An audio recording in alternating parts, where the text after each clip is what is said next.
Greetings. We come in peace. And welcome to Here to Chew Bubblegum. Before I forget, let me say this first, or I'll forget it because I don't have it wrote down. Okay. The format for the show will be a little different this week because we do have an interview. We have Elliot's articles, so we're going to be mixing things up a little bit. So you can't just change it up on me right at the beginning. Sorry, man. You got to like give me a little bit of time to get used to this. I had to. So hopefully we'll get everything fit in. This will probably be a very long show. This is going to be a circus. So chaotic. No. It is never chaotic. It's the way that we're there you go. Now I will take that.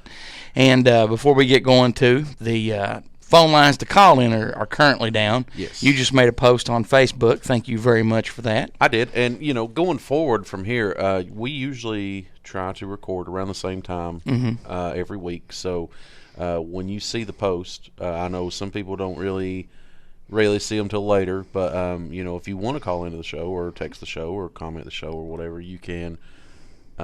You can kind of get an idea of what time we are recording, and you can just message anyway. Exactly.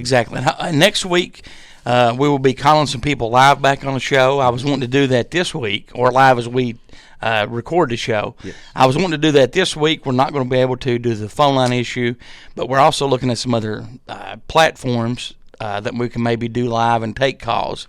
Okay. I know we do have a Podbean account. I know we can go live on there. I've not played with it a whole lot. Well, that sounded vulgar. I've not researched Podbean a whole lot. Or you've not played with Podbean, but you have played with other things today. Is that what you're saying? No, not today because I slept.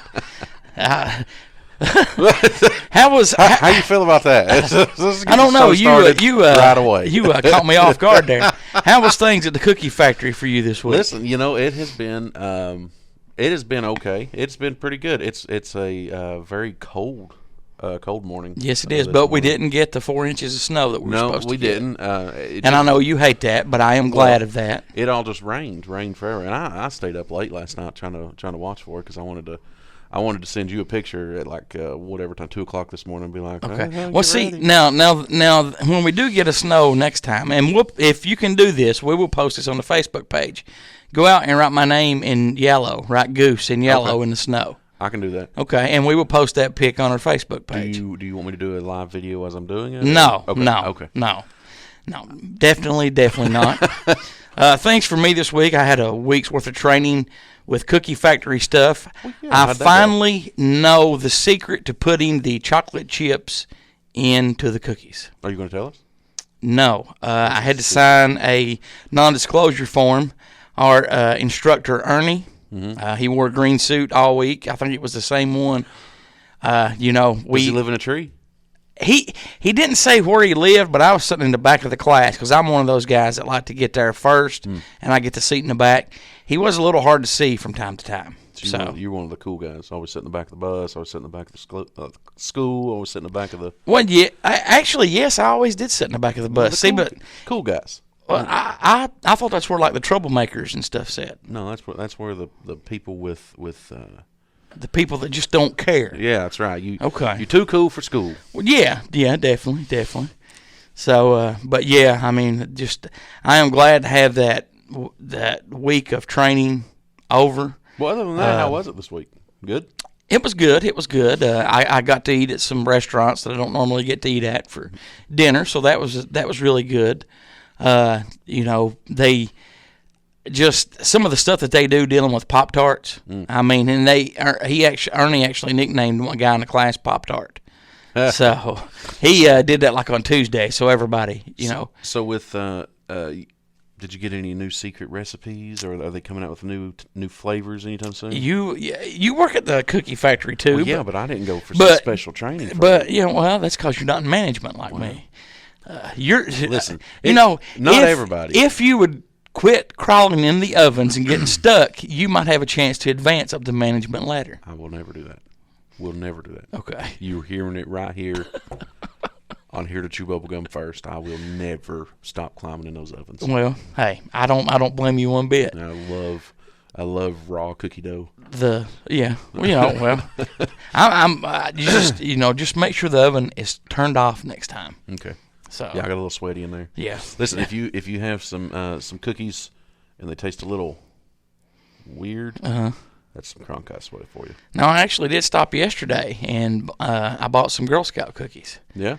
So they were selling them beside the road, and I actually did a U-turn. I went back, and I got 5 boxes of the peanut butter ones. Those are the ones that I like. Those are the best ones. So, well, I don't know. Have you had the...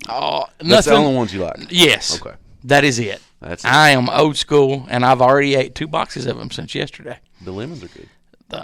Yeah, those are okay, but I mean, in the cookie ones, you only get like 7, maybe in a pack. So you've got like 14 cookies in one box, and I can eat that at one setting, and I did twice yesterday. So, well, that'll happen. But no, I will. Listen, it takes all kinds to make this world go around. It takes upper management to get the secrets of the cookie factory. Yeah. It takes people like me who clean out the ovens, and among other things. Make sure everything's packaged.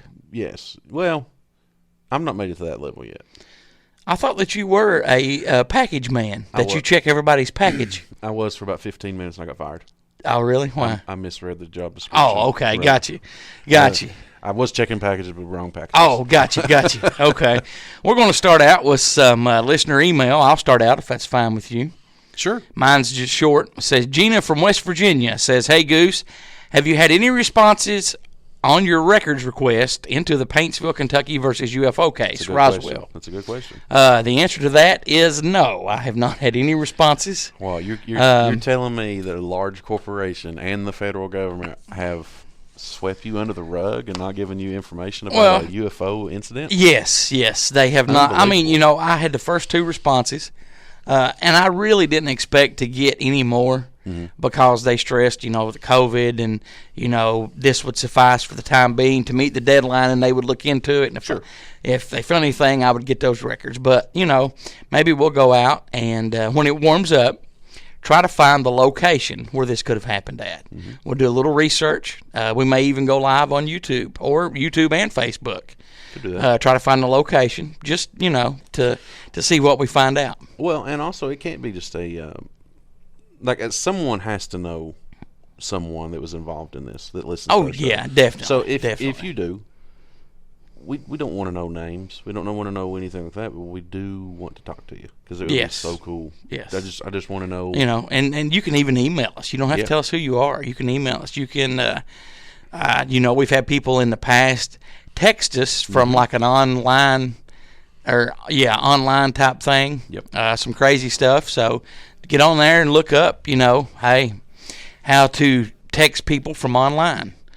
So when you get done there, he's looking at our Facebook post. Yeah, I'm trying to keep up with it in case somebody comments on it. Gotcha. You want to go ahead and read your first listener email? Sure. So Gypsy from undisclosed location. She wrote last week. Yeah, she talked to us last week. Yes. Hello, Goose, Cronkite, and Ned. Thank you, Cronkite, for reading my message last week. I'm not sure I should call in. I'm afraid if I do, I'll be met with ridicule and laughter. I know that my story is hard to believe, but it's true. If any others are experiencing the same as me, please write into the show. What I will say there, Gypsy, is this show is about the unknown. It is about UFOs, paranormal, time travel, other dimensions, portals, whatever. Some of the stuff we talk about on here, I mean, if a certified psychiatrist were to listen to us, they might put us on a Well, you have to speak for yourself there. No. Well, what I'm saying is, Gypsy, if you've listened to the show, you know that I have always talked about how I feel that everything is connected on some level of energy, or I don't know, maybe some people might call it a spiritual plane or energy level or something like that. So no, I would never meet a story like that with ridicule. In fact, I would love to pick your brain about the science behind some of the stuff, right. Now, sorry, if you heard the mic thing, my finger hit the mic. And if somebody's listening now that didn't listen to last week's show, and she wrote in last week, we don't have that email saved, but she basically said that she was from a different time. She was, Ann Neville or something like that? No, what is it? Was this one about the different time, or was that one about the...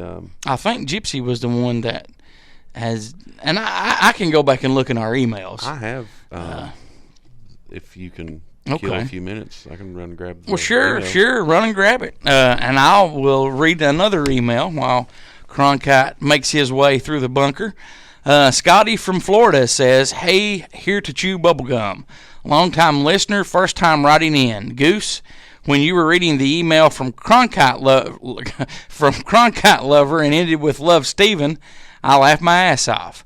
I could hear the shock in Cronkite's voice. Thanks for making me laugh and entertaining me, Roswell."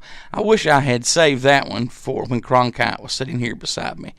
But Scotty from Florida, thank you very much for writing in. Yes, I could tell my partner in crime, Cronkite, was enjoying that email, and so I had to just ad-lib and throw the Love Steven part in at the end last week. And when I ended with that, the look on his face was priceless. I threw him for a loop.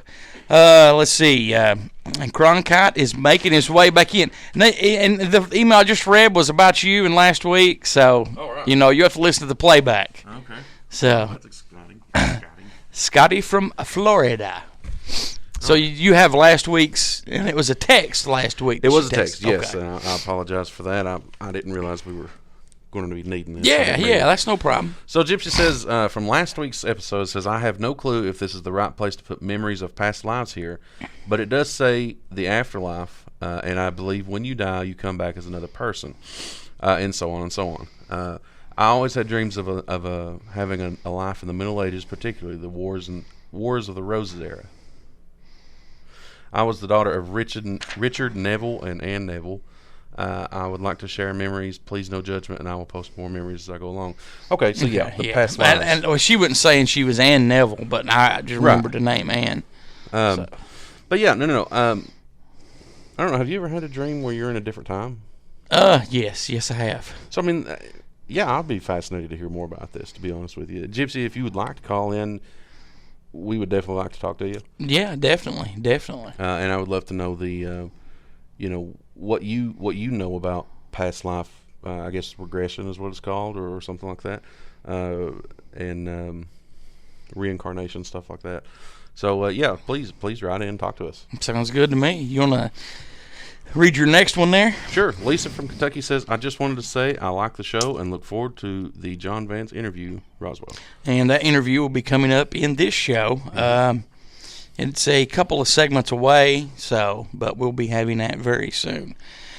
Kelly from Oregon says, "Hey, Goose and Cronkite, what are your thoughts on the recent sighting in North Carolina? I know that you briefly mentioned it on last week's show, but I was wondering what your thoughts were. Do you think it's a not-from-this-world UFO or man-made UFO? From what I've read, and I didn't read a whole lot on it, I did see some still pictures from the video. Just on that, briefly, to me, it looked like not-of-this-world UFO. Yeah, they were almost flying in a weird formation, weren't they? Yes, they were. And it was like a light flickering. It was like a flame was flickering, right? Kind of thing. I think even the news story I talked about says it was something like that. Yeah. But North Carolina has been in the news a lot lately for UFO sightings. So I mean, you know why too? I mean, this is just my thoughts. They're on the seaboard. They're close to the ocean. Sure. So how close? The 37th parallel, are they on that line? I don't think they are, and it's funny that you mentioned that because on my downtime this week, when I was back at the hotel, from training this week, I actually started looking into the 37th parallel a little bit, and that's something we'll be talking about very soon. Some of the sites, and I don't know a whole lot about the 37th parallel. Some of the sites that I saw, it runs right through where we live at. Yeah. All right.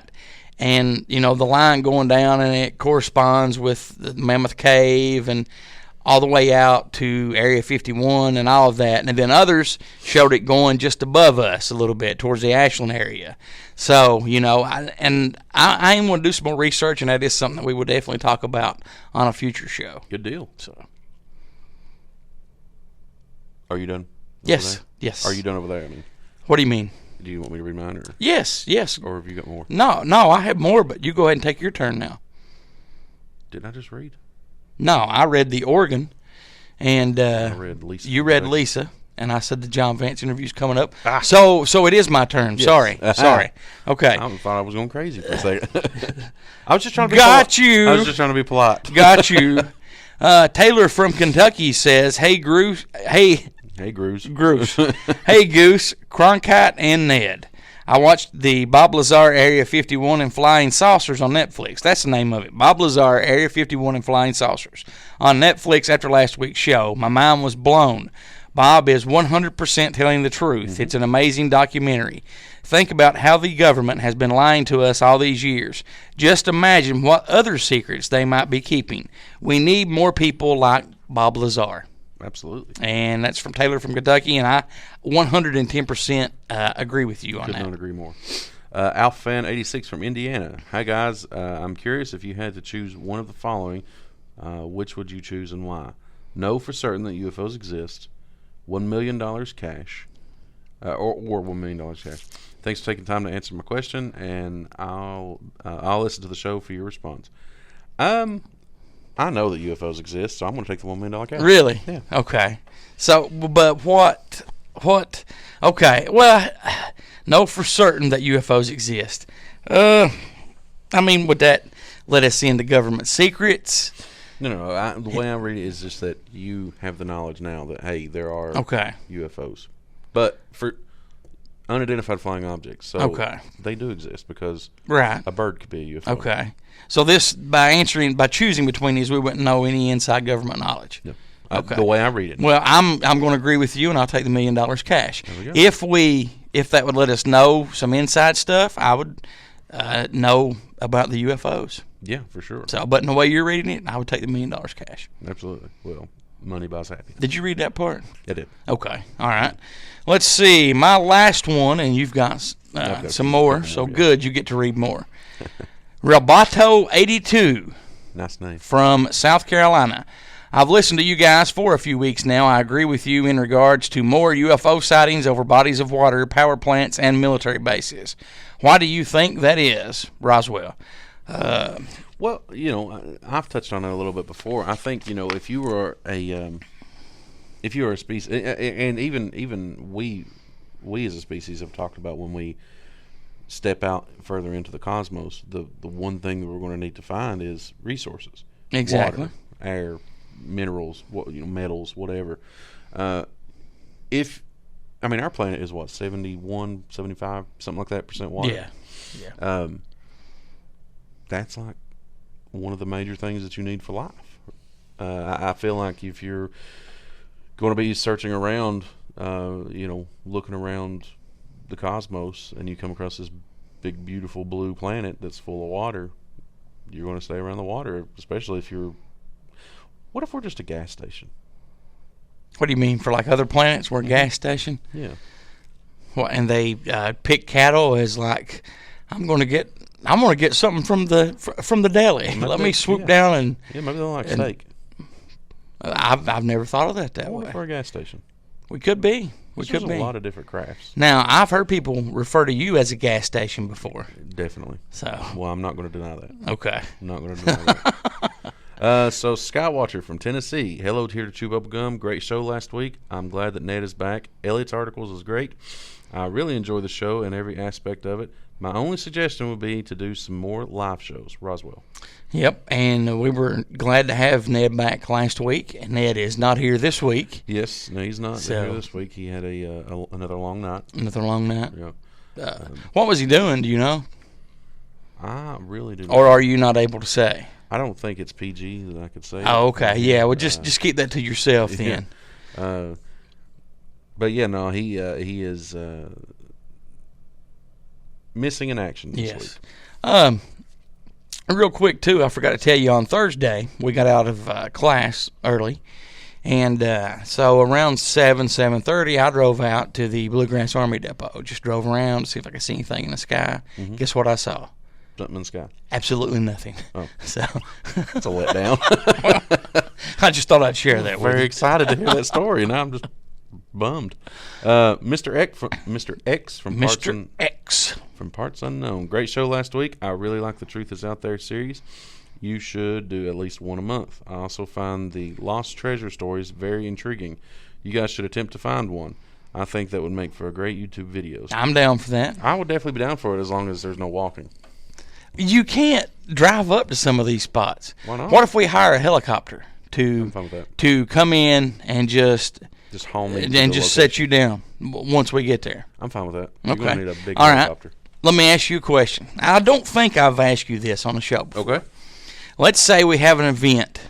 I take that on there for you just so you wouldn't. Appreciate that. Let's say we have an event, okay, and you're in a crowd, and the government is going to send in a helicopter to rescue so many people. Okay. All right. What would you wear to get their attention to make them think that you could benefit them and you were saving from whatever catastrophe was about to hit? What would I wear? Yes. I don't know. I would wear a tuxedo, because if we're standing around and you're in a t-shirt and somebody else is in a t-shirt and jackets and I'm standing and I'm dressed in a tuxedo, they're going to think, damn, this guy is somebody. Yeah. We have to pick him up. We have to save him. So maybe a business suit and a suitcase, maybe, or not a suitcase, but a briefcase. a briefcase? Yeah. Well, see, but I've still got you beat because I'm in a tux. Wait. Maybe I'd put handcuff on the briefcase so they think this guy's got some secrets. We need to save him. Where are you going to find handcuffs at? There's a interesting shop just down the road. Oh, okay. Yes, I'll just have to peel the fuzzies off of them. I am familiar with the shop you're talking about, and I understand you're one of the best customers. Yeah, I've got a frequent flyer card there. I'll just have to peel the fuzzies off, and we'll be fine.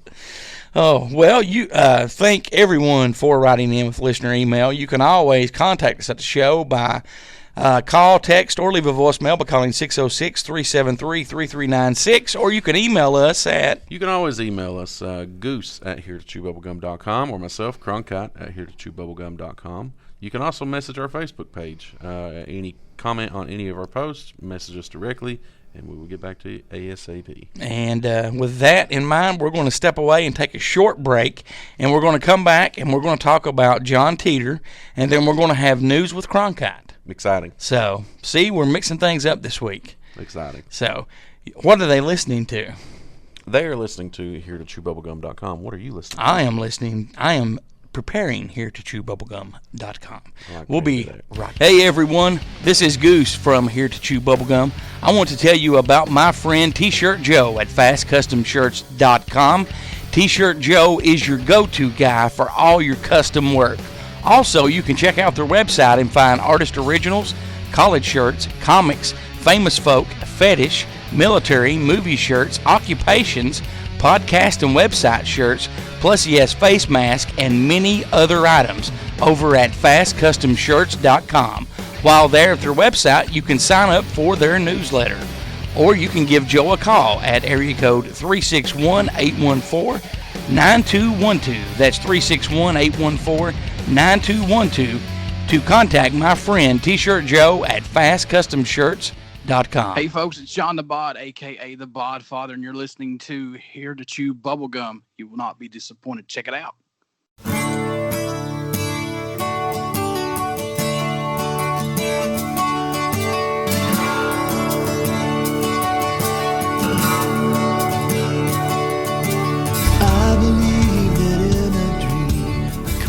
And welcome back, Cronkite. We're going to talk about John Titor. What do you think about John Titor? I'm excited to hear what you're getting ready to tell me. Now, how familiar are you with the John Titor story? Not very.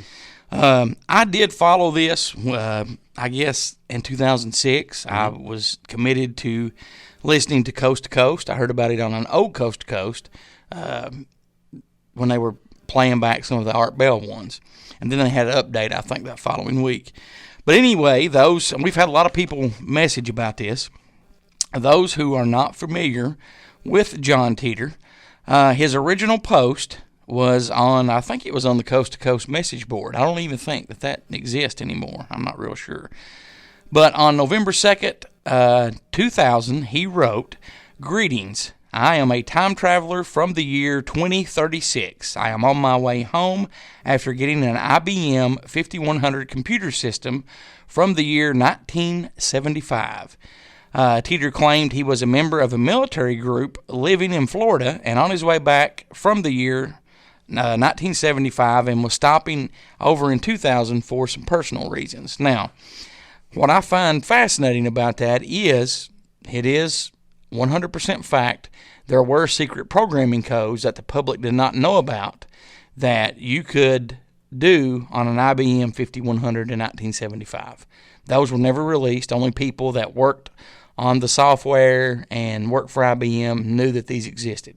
Wow. So, if he's not real, and this whole thing's made up, it has to be somebody that was affiliated or knew somebody that was affiliated with IBM. Mm-hmm.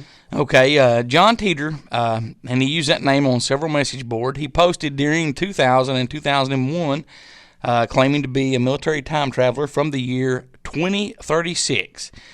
During this time, he made numerous vague and specific predictions regarding horrendous events from 2004 and beyond, including a nuclear war. None of his predictions came true. And people said in 2009, after an investigation, that the whole John Titor thing was a hoax and was likely the creation of Larry Haber, a Florida entertainment lawyer, along with his brother Maury, a computer scientist. Mm-hmm. So there is your computer thing. Yeah. Up until, I guess, 2010, I did think it was possible for the John Titor thing. Something fascinating. He did leave documents of his time machine. He even took still pictures and posted it. It was basically a box. And since then, I don't remember what year, but somebody got a patent on what he, because he even had a drawing of it. They patented what he described, and they did get a patent on that. Oh, wow. So, I don't know if they've ever tried it. I don't think it would work. Well, now, so his predictions didn't come true. No. But just traveling back in time to bring it back a computer and then even telling about the predictions, wouldn't that change the course of the timeline?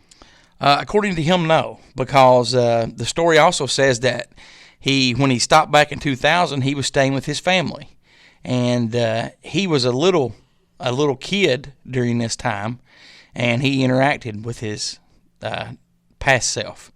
So, and he said it has no effect. Let's see. His time machine was discussed as being 6 parts. Let's see. It took 6 parts. A second thread also made due to shortcomings on the form and the software at the time. Let's see. John Titor. Art Bell heard about this story in 2001 and attempted to get people on the show.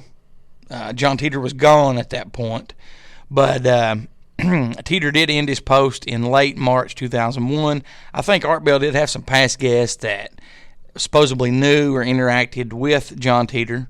Around 2003, various websites reproduced Titor's post. They were rearranging them into specific narratives to make it sound like it was true.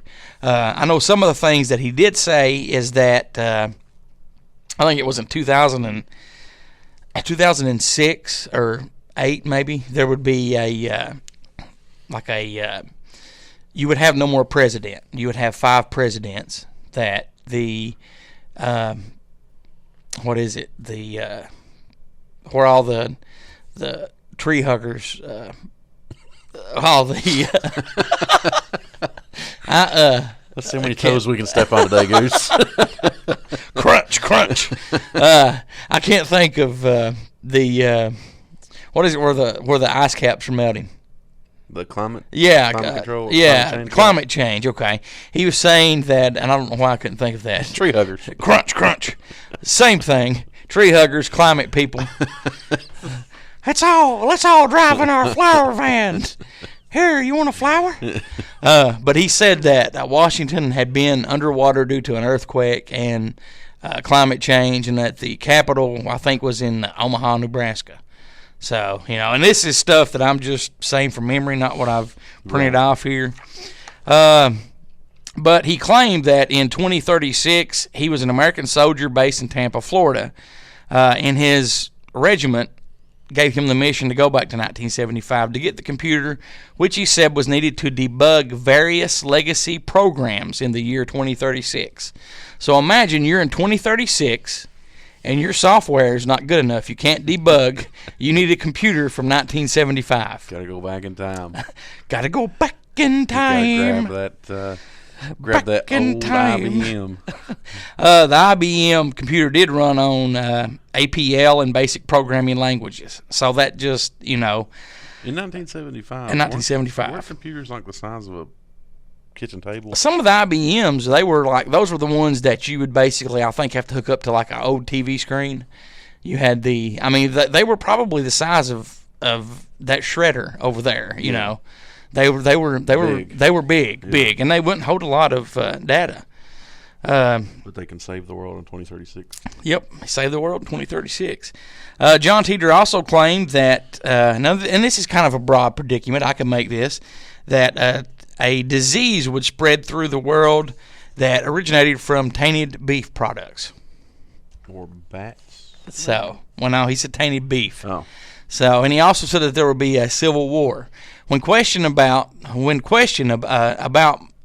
more of his predictions from an online subscriber, Titor also expressed interest in mysteries such as UFOs, which he claimed remained unexplained in his time. So, in 2036, UFOs are unexplained.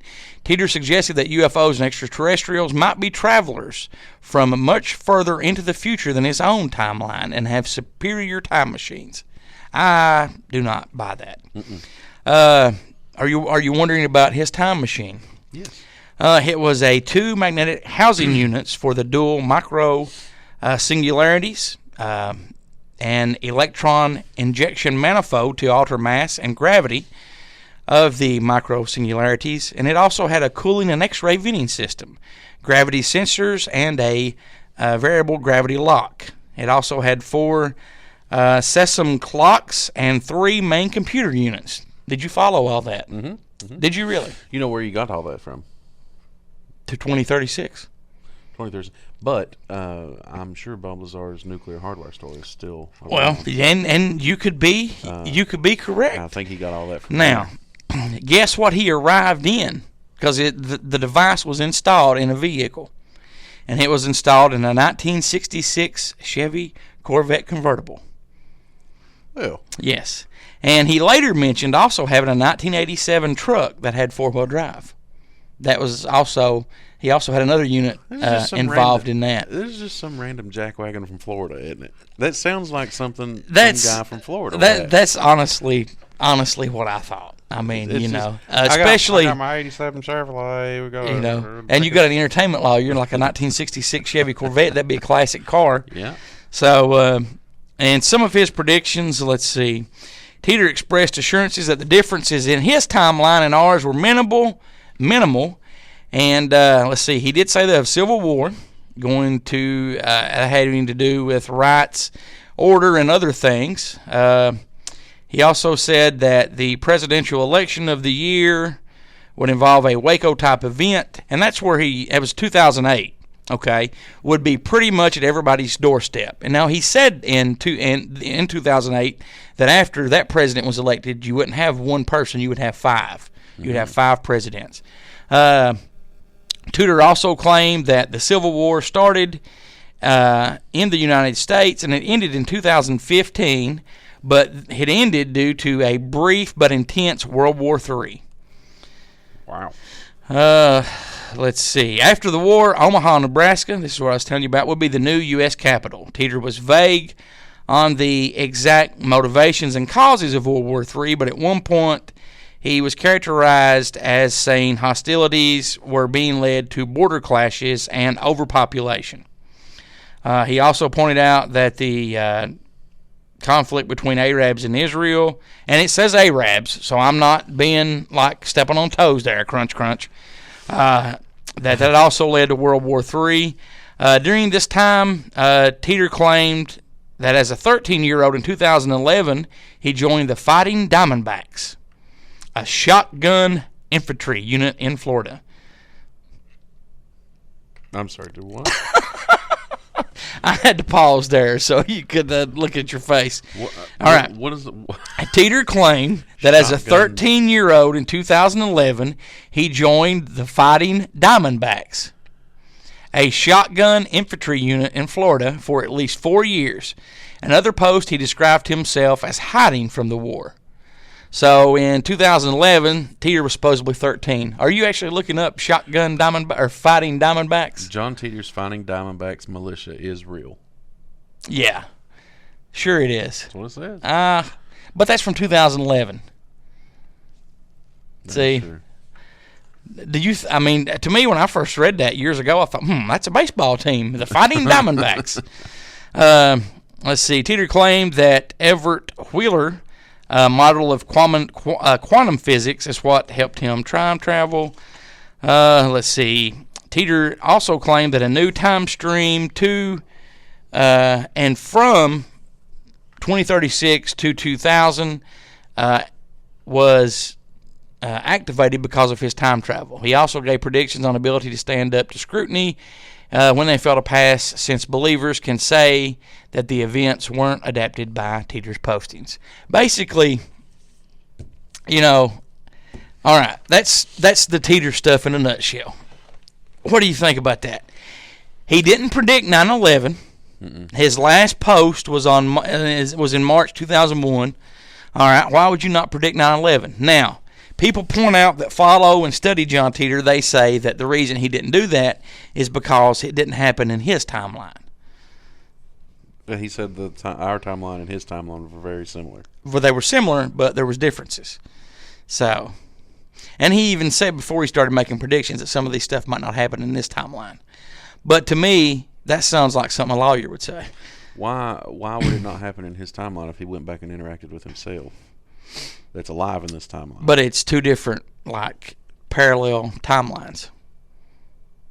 That's what he was claiming. I'm not smart enough to wrap my head around So, this. That's I think what we're looking at. Me, honestly, I used to find it fascinating just to read about it, especially in the early and mid 2000s. Yeah.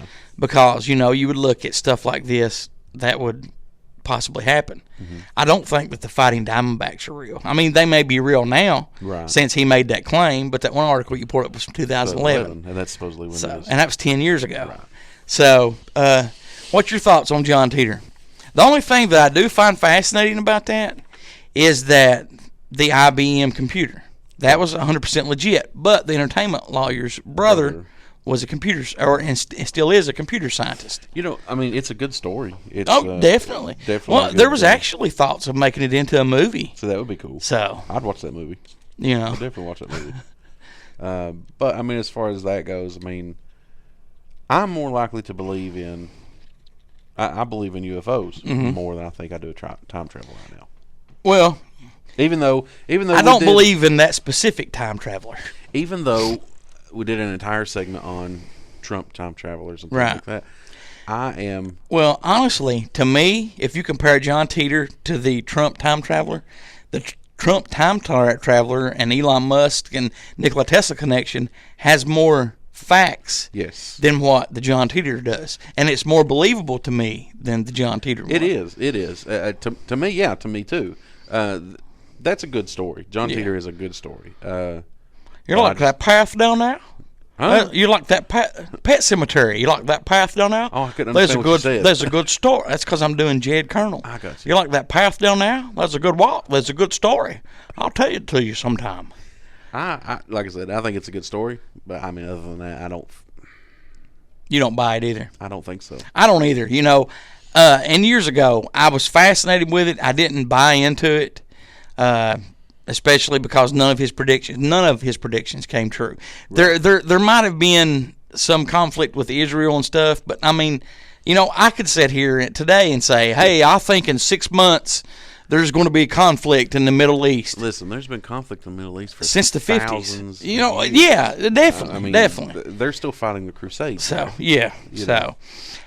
bottom line, I think the John Titor stuff is 100% hoax. I do too. I agree with you on that. Well, moving on. Like I said, we're doing things different right now. In this part of the show, we are going to actually have news with Cronkite. Do you want me to go ahead and play your intro music? It's news with Cronkite. Cronkite, tell me some news. It's news. There you go. That's better than the country music. Oh, really? Yeah. Well, we actually had an email, and you did too. They like the country music. So, you have no comment on that? No. Okay. Ugh. But it is time for news with Cronkite on Here to Chew Bubblegum. I'm Cronkite, and I'm going to chew some bubblegum. There you go. What do you think about that? There you go. So this is the one about the Charlotte, the UFOs over Charlotte. So it says a string of lights seen in the sky near Charlotte sparks UFO debate. And there's a question. What was it? It was a UFO. That's what it says. I don't know. Multiple people have reported seeing an odd string of lights at night near Charlotte, igniting talk of UFOs on social media. Photos shared Saturday on Facebook. Now, keep in mind, this has been 2 weeks now. I think. Right. Photos shared on Facebook Saturday show what appears to be a string of lights floating over North Carolina's Indian Trail community. The area is in Union County, just southeast of Charlotte. Anyone know what these lights were tonight? Alyssa Homewood asked on the What's Up Indian Trail community Facebook page. You know who else is from Charlotte, right? Who's that? Woo! Ric Flair. There you go. I know Ric Flair. No sound at all. They flickered like lanterns, but followed the same exact path up until they disappeared, which was odd. Homewood told the Charlotte Observer the lights resembled how a flame would look flickering in the dark. See, that's what I said earlier. It was right. Yeah. My initial thought was when I seen the lights that it was helicopters in the distance, but as the lights got closer, there was no sound. When they went straight up into the sky and disappeared, no smoke, no debris, she said. I couldn't see anything around the light to suggest that they were or were not lanterns, but the light flickered like you would imagine a lantern to look. At least one person posted on social media that lanterns were released last week in the county as part of a memorial, but it happened the day before Homewood's sighting. Equally strange is a trio of lights that glowed blue in Homewood's photos. Homewood, who lives in Monroe, has no explanation for that, though it's possibly a trick of light. The blue light I didn't notice until after I looked at the pictures. In the sky, it did not look blue. It looked like a group of bright lights. So this Facebook group has more than 20,000 members, and a few hundred people have reacted to Homewood's post. Several have mentioned UFOs, while others say it could have been flares, lanterns, drones, or Starlink satellites launched by SpaceX. I don't think it was satellites because we've seen the satellites. No, yeah, and I mean, they would have told people on the news, yeah, hey, this is satellites, don't be alarmed. Exactly. A growing number say they too have seen odd lights at night in Union County, including one person who shared a shaky video of her experience. Yeah, we saw them and couldn't figure out what they were. A Charlotte woman posted, "They did flicker, but how big were those lanterns then for us to see it so bright and so clear from so far away?" So North Carolina ranks high among states with the most reported UFO sightings. We've talked about that before. Many of them off of the Outer Banks, close to the ocean. Yep. The Mutual UFO Network reported this month that the state had 15 UFO sightings in December, ranking at number 7 among the 50 states. As for other possibilities, Union is among the counties included for unconventional warfare exercises staged by the Special Forces based out of Fort Bragg. Flyers are part of exercises, the Army says, but the most recent exercises end in December 18th, according to the U.S. Army John F. Kennedy Special Warfare Center. While Homewood never brought up aliens or UFOs, she braced herself to be criticized for sharing the photos. But most commenters have seemed to be genuinely interested in the puzzle. After posting a few jokes about aliens not finding intelligent life here. Facts. So, have you ever seen those lanterns that you light? Yeah, you light and you fly up. I mean, it could be those, but I don't think that would be. I mean, because I personally did that. When my father passed away, we set some off, and I've set some off again. You can tell. I mean, honestly. Well, they have different colors too. Well, they're not just like one white, but right. Yeah, that like you said when we were reading the email, the pattern was different. Right. And they all follow the same pattern. Yeah. Once you start getting to altitude, those winds are different. So yeah, you would think that they would blow. Well, I mean, and I mean, those do go up high, but they burn out rather quickly. Within 3 to 5 minutes. Sure. Have you ever let one? Yeah, lantern? Have you ever? Oh no, I'm not. Let me rephrase that. Have you ever had one of those lanterns and let it go up in the air? Okay. Yes. And what after 3 to 5 minutes? I mean, Yeah, and once it got probably above 100 feet, it started drifting, blowing away because the winds are blowing it. Yeah. So it's definitely it's interesting. I'm not sure. All right, so but at the same time, North Carolina is a hotbed for that kind of stuff. Yes, it is. So I'm going to save this one for the last one because it's a rather long one. Okay, that's what she said. Yeah, quarantining with a ghost. It's scary. That's what the article says. Did Gypsy write this one? No.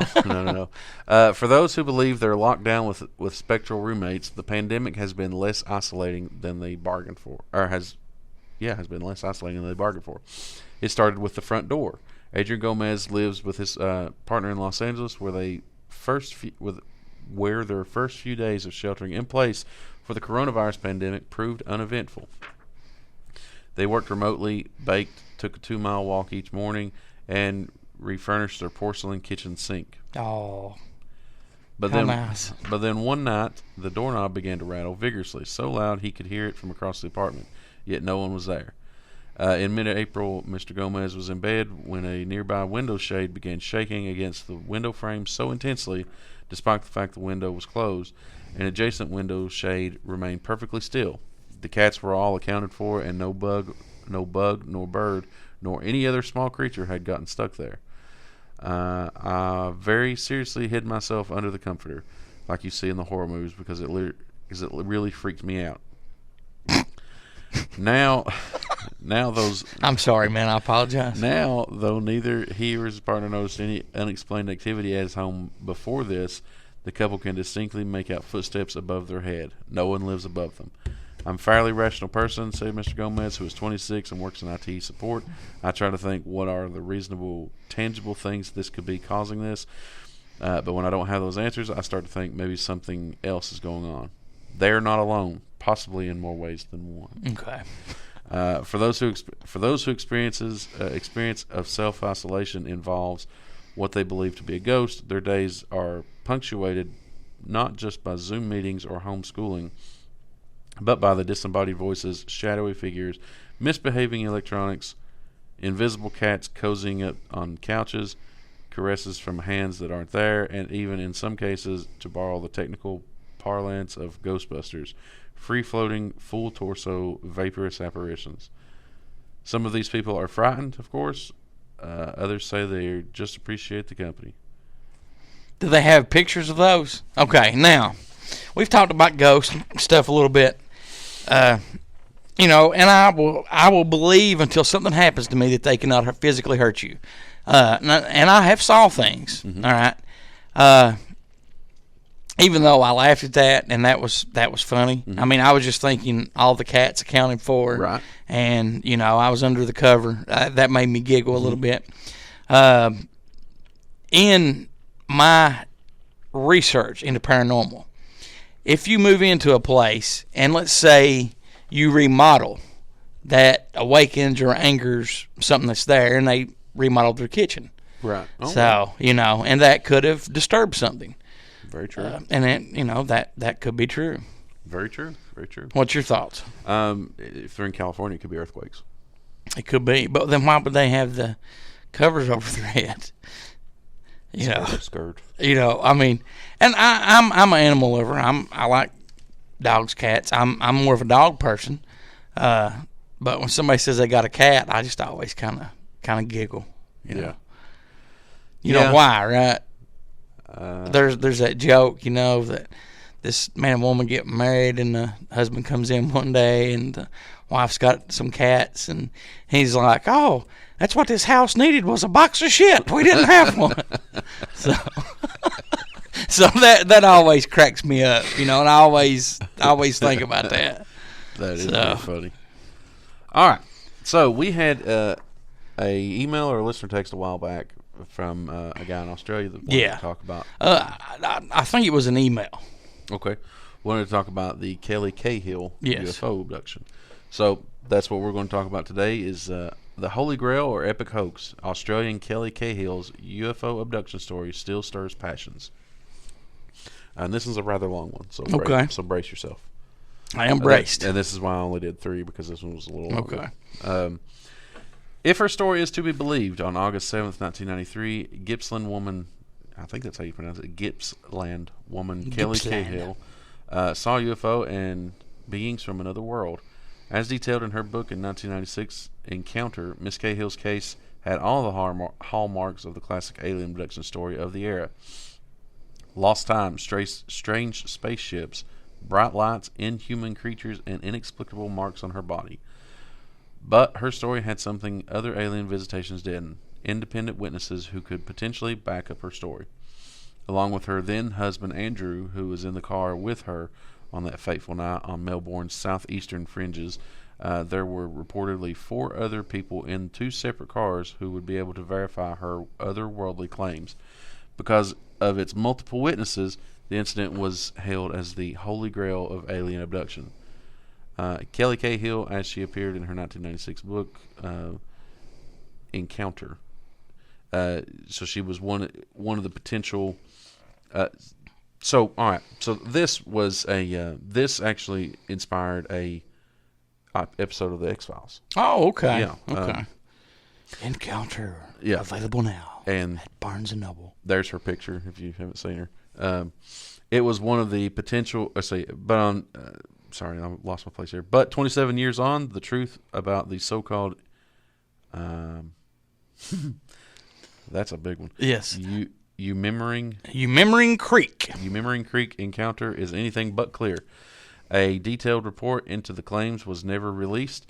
The other witnesses never came forward publicly, and Miss Cahill disappeared from the public view. So, was her encounter a missed opportunity or just another UFO hoax? So, according to her, she and her husband her then husband Andrew were driving along Belgrave Hallam Road in Narrwarren on that fateful winter's night in 1993. They were en route to a friend's house when Miss Cahill saw in a paddock a row of 5 or 6 large orange lights on a distinct circular shape, like nothing I'd ever seen before. She wrote in her book. When they arrived at their destination, her husband and friends, and eventually even Miss Cahill, laughed it off. But about midnight, driving home on the same road, she and Andrew apparently saw what she believed were the same lights hanging above the road. I could then see that the orange lights were really windows. I could make out figures standing behind the portals. The object flew off at incredible speed, but soon after they saw it again in the paddock on the side of the road. After Miss Cahill's memories blanked, like a cut-to scene in a film, and their car had traveled several hundred meters down the road without them knowing.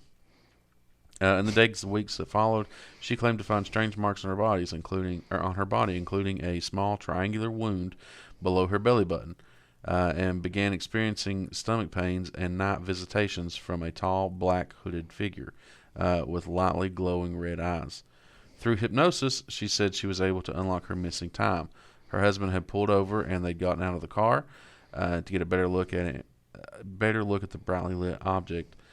Further back up the road, another car had parked, its occupants standing on the edge of the field, and Kelly Cahill's drawing of the beings she claimed to have encountered in Narrwarren, taken from her book Encounter, is a tall, thin-like figure that appeared in front of her, had glowing red eyes, all that. So, in her mind, she said, "Let's kill them." No wonder her husband left her. Yeah, a tall, thin figure appeared in front of the object, and Miss Cahill heard in her mind its thoughts. Okay. Heard its thoughts. Okay. Let's kill them. Well, still, no wonder her husband left her. More beings appeared, unleashing an energy force that knocked Miss Cahill to the ground as she screamed to her husband, "They've got no souls. They're evil. They're going to kill us." And that's where her recollections end, but not the story. So, Bill Chalker, a Sydney-based researcher in the UFO Investigation Center, was one of the first people that contacted Miss Cahill. Get them, boys. Says that her case is an extraordinary lost opportunity. Mr. Talker immediately thought it is a fairly important case, but one that required a lot of feet on the ground and a lot of intensive field investigation. Basically, there's just investigating it. Right. Now you grinned at me when you said investigating it. And I can tell the more that you read that, are you thinking it's investigation or more ramblings from a mad woman? And there's no offense to our listener in Australia that recommended us looking into that. It's I don't know. I mean, it's definitely interesting, but if you had to believe her or John Titor, which one would you believe? John Titor.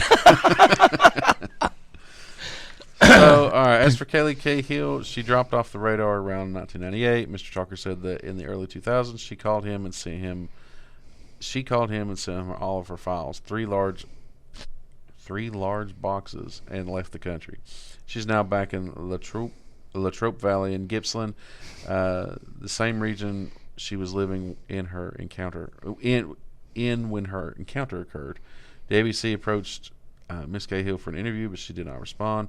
She really wanted to make a low profile and put all this behind her.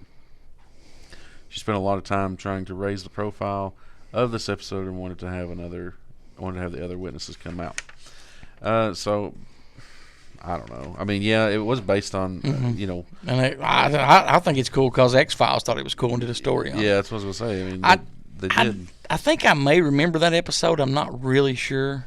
But I think I may remember that. Speaking of Australia, and this has nothing to do with what you were talking about, but it does take place in Australia. Mm-hmm. I started watching yesterday a TV show on Netflix. It's an Australian-based TV show. It's called Glitch. Have you ever saw that? I have not. It is the story of these 7 people that come back to life. They dig themselves out of their graves, and they come back to life. It's really fascinating. If you have time, if our listeners have time, and you want something good to watch on Netflix, check out Glitch. Okay. Let me read this one last piece. Okay. So this was during the investigation. So during their investigation, they took out newspaper articles and stuff like that to try to find the other witnesses. Remarkably, they got a response from a Mr. Alchetto, Mr. A. Mr. A. Yeah. Said the stories from the second car were identical to Miss Cahill's, but went even further, detailing experiences inside the mystery craft where they were strapped to a table and examined by the beings. According to the PRA, the women had the same triangular wounds near their navels as well as other strange marks. There was even talk of a third car driven by a local lawyer, whose story also lined up. The researchers began prepping an exhaustive 300-page report that promised to reveal the truth. Now, let's see, that last part is fascinating, where there's other people saying that it happened to them too. Yeah, so. I mean, I don't know. I mean, we can't really say that it's not true. I mean, No. because nobody's really.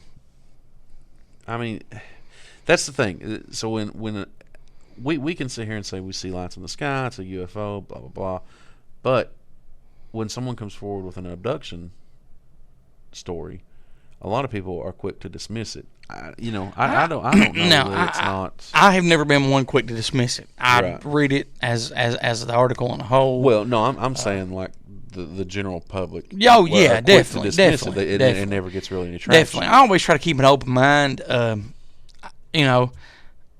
Like you said, I would believe John Titor over her. And I'm not saying that it didn't happen.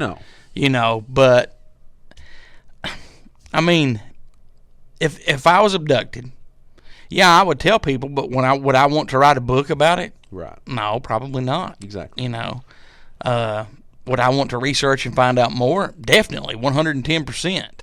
But as far as making money off of it, right. No, I wouldn't do that. And I would like to know if the other two cars that were behind them, if they all knew each other. If they did know each other, then that would make sense. It would make sense, like as far that it's as, a hoax. Yeah. Yeah. But if they didn't know each other, that would maybe be a little different. Right. But like I said, the general public are quick to dismiss abduction stories, but will be the first ones to line up and be like, "What are these lights in the sky?"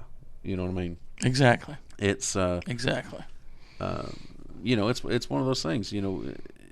you can't have your cake and eat it too. If you want to believe in UFOs, you can't say that your just abduction stuff didn't happen. Exactly. You know what I mean? And also, if Miss Cahill's listening, don't try to monetize your experience.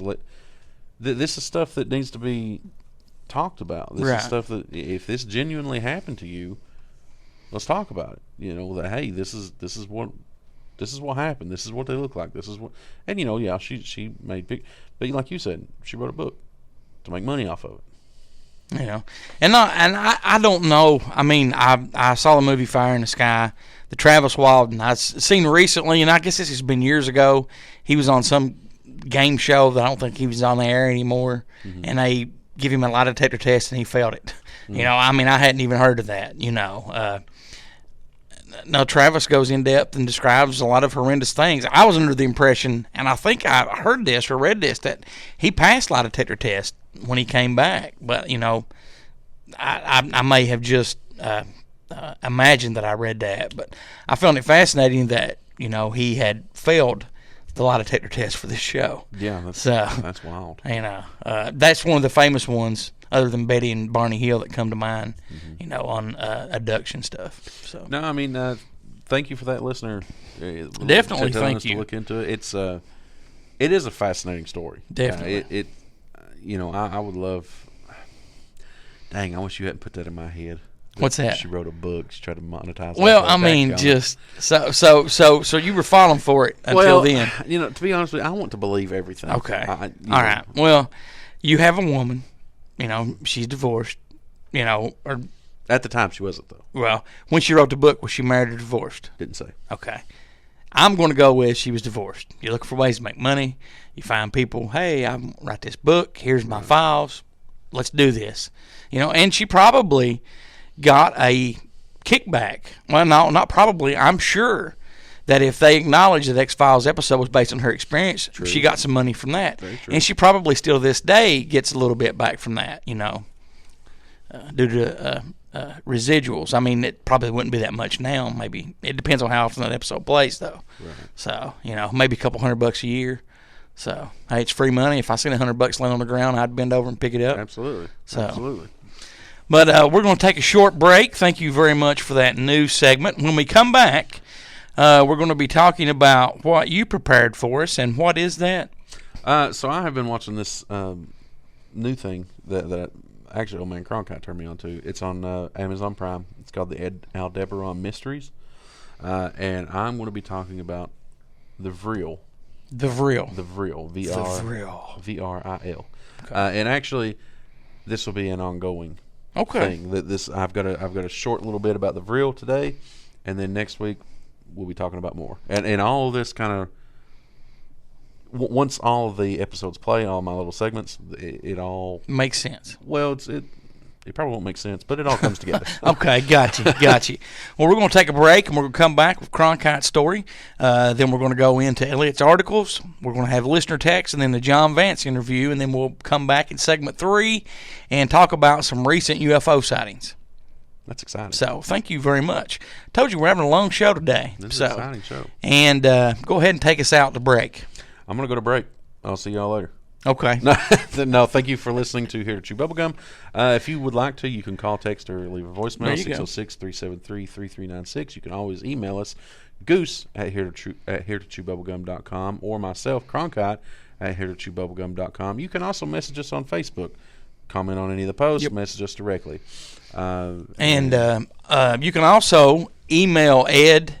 You can also email Ned and Elliot. See, I was trying to think of their names together. Sometimes my brain's going so fast. Elliot. Yeah.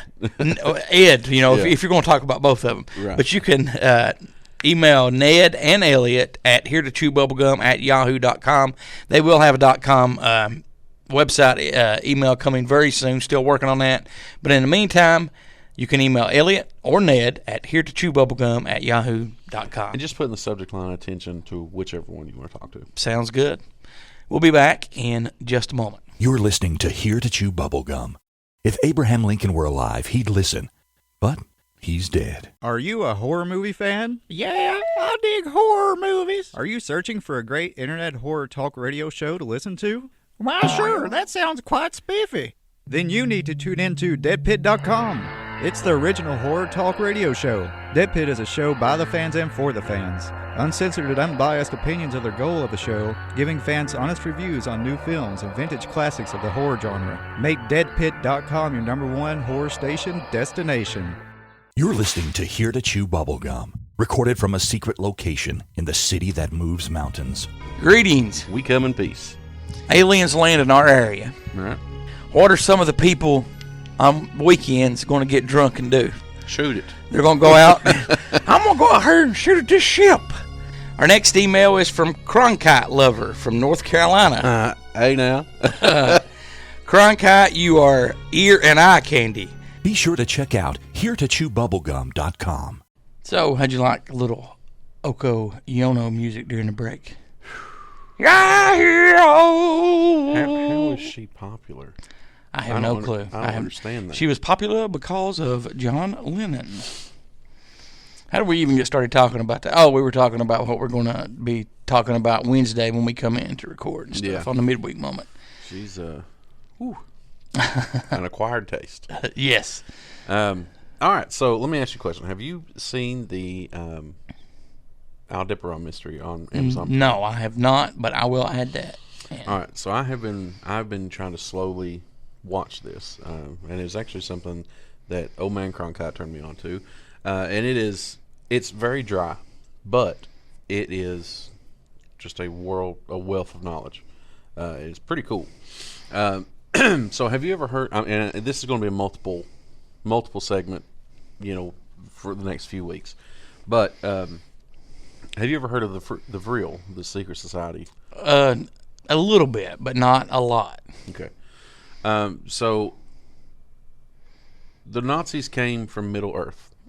Okay. How do you like Middle that? Earth. Middle Earth. Okay. What do you think about that? Are you talking about like hell? The Nazis came from hell? No, that would be. I actually believe that. That would be Low Earth. So okay. Yeah. Okay. Middle Earth. So they were the middleman. Yeah. Essentially, yeah. So this kind of goes into secret societies and things like that, and it kind of ties into what we were talking about. The Nazis were very wrapped up in the UFO world. Right. So, in 1871, under an anonymous cover, the writer-politician Edward Bulwer Lytton, or Lytton, 1871. Published the novel Vril, The Power of the Coming Race. It is now one of the most famous for coining the phrase, "The pen is mightier than the sword," and the opening line, "It was a dark and stormy night." But Vril 2 has had a long afterlife. A conflation of Werner-esque, hollow earth, sci-fi, photo-occult theories, and Darwinism.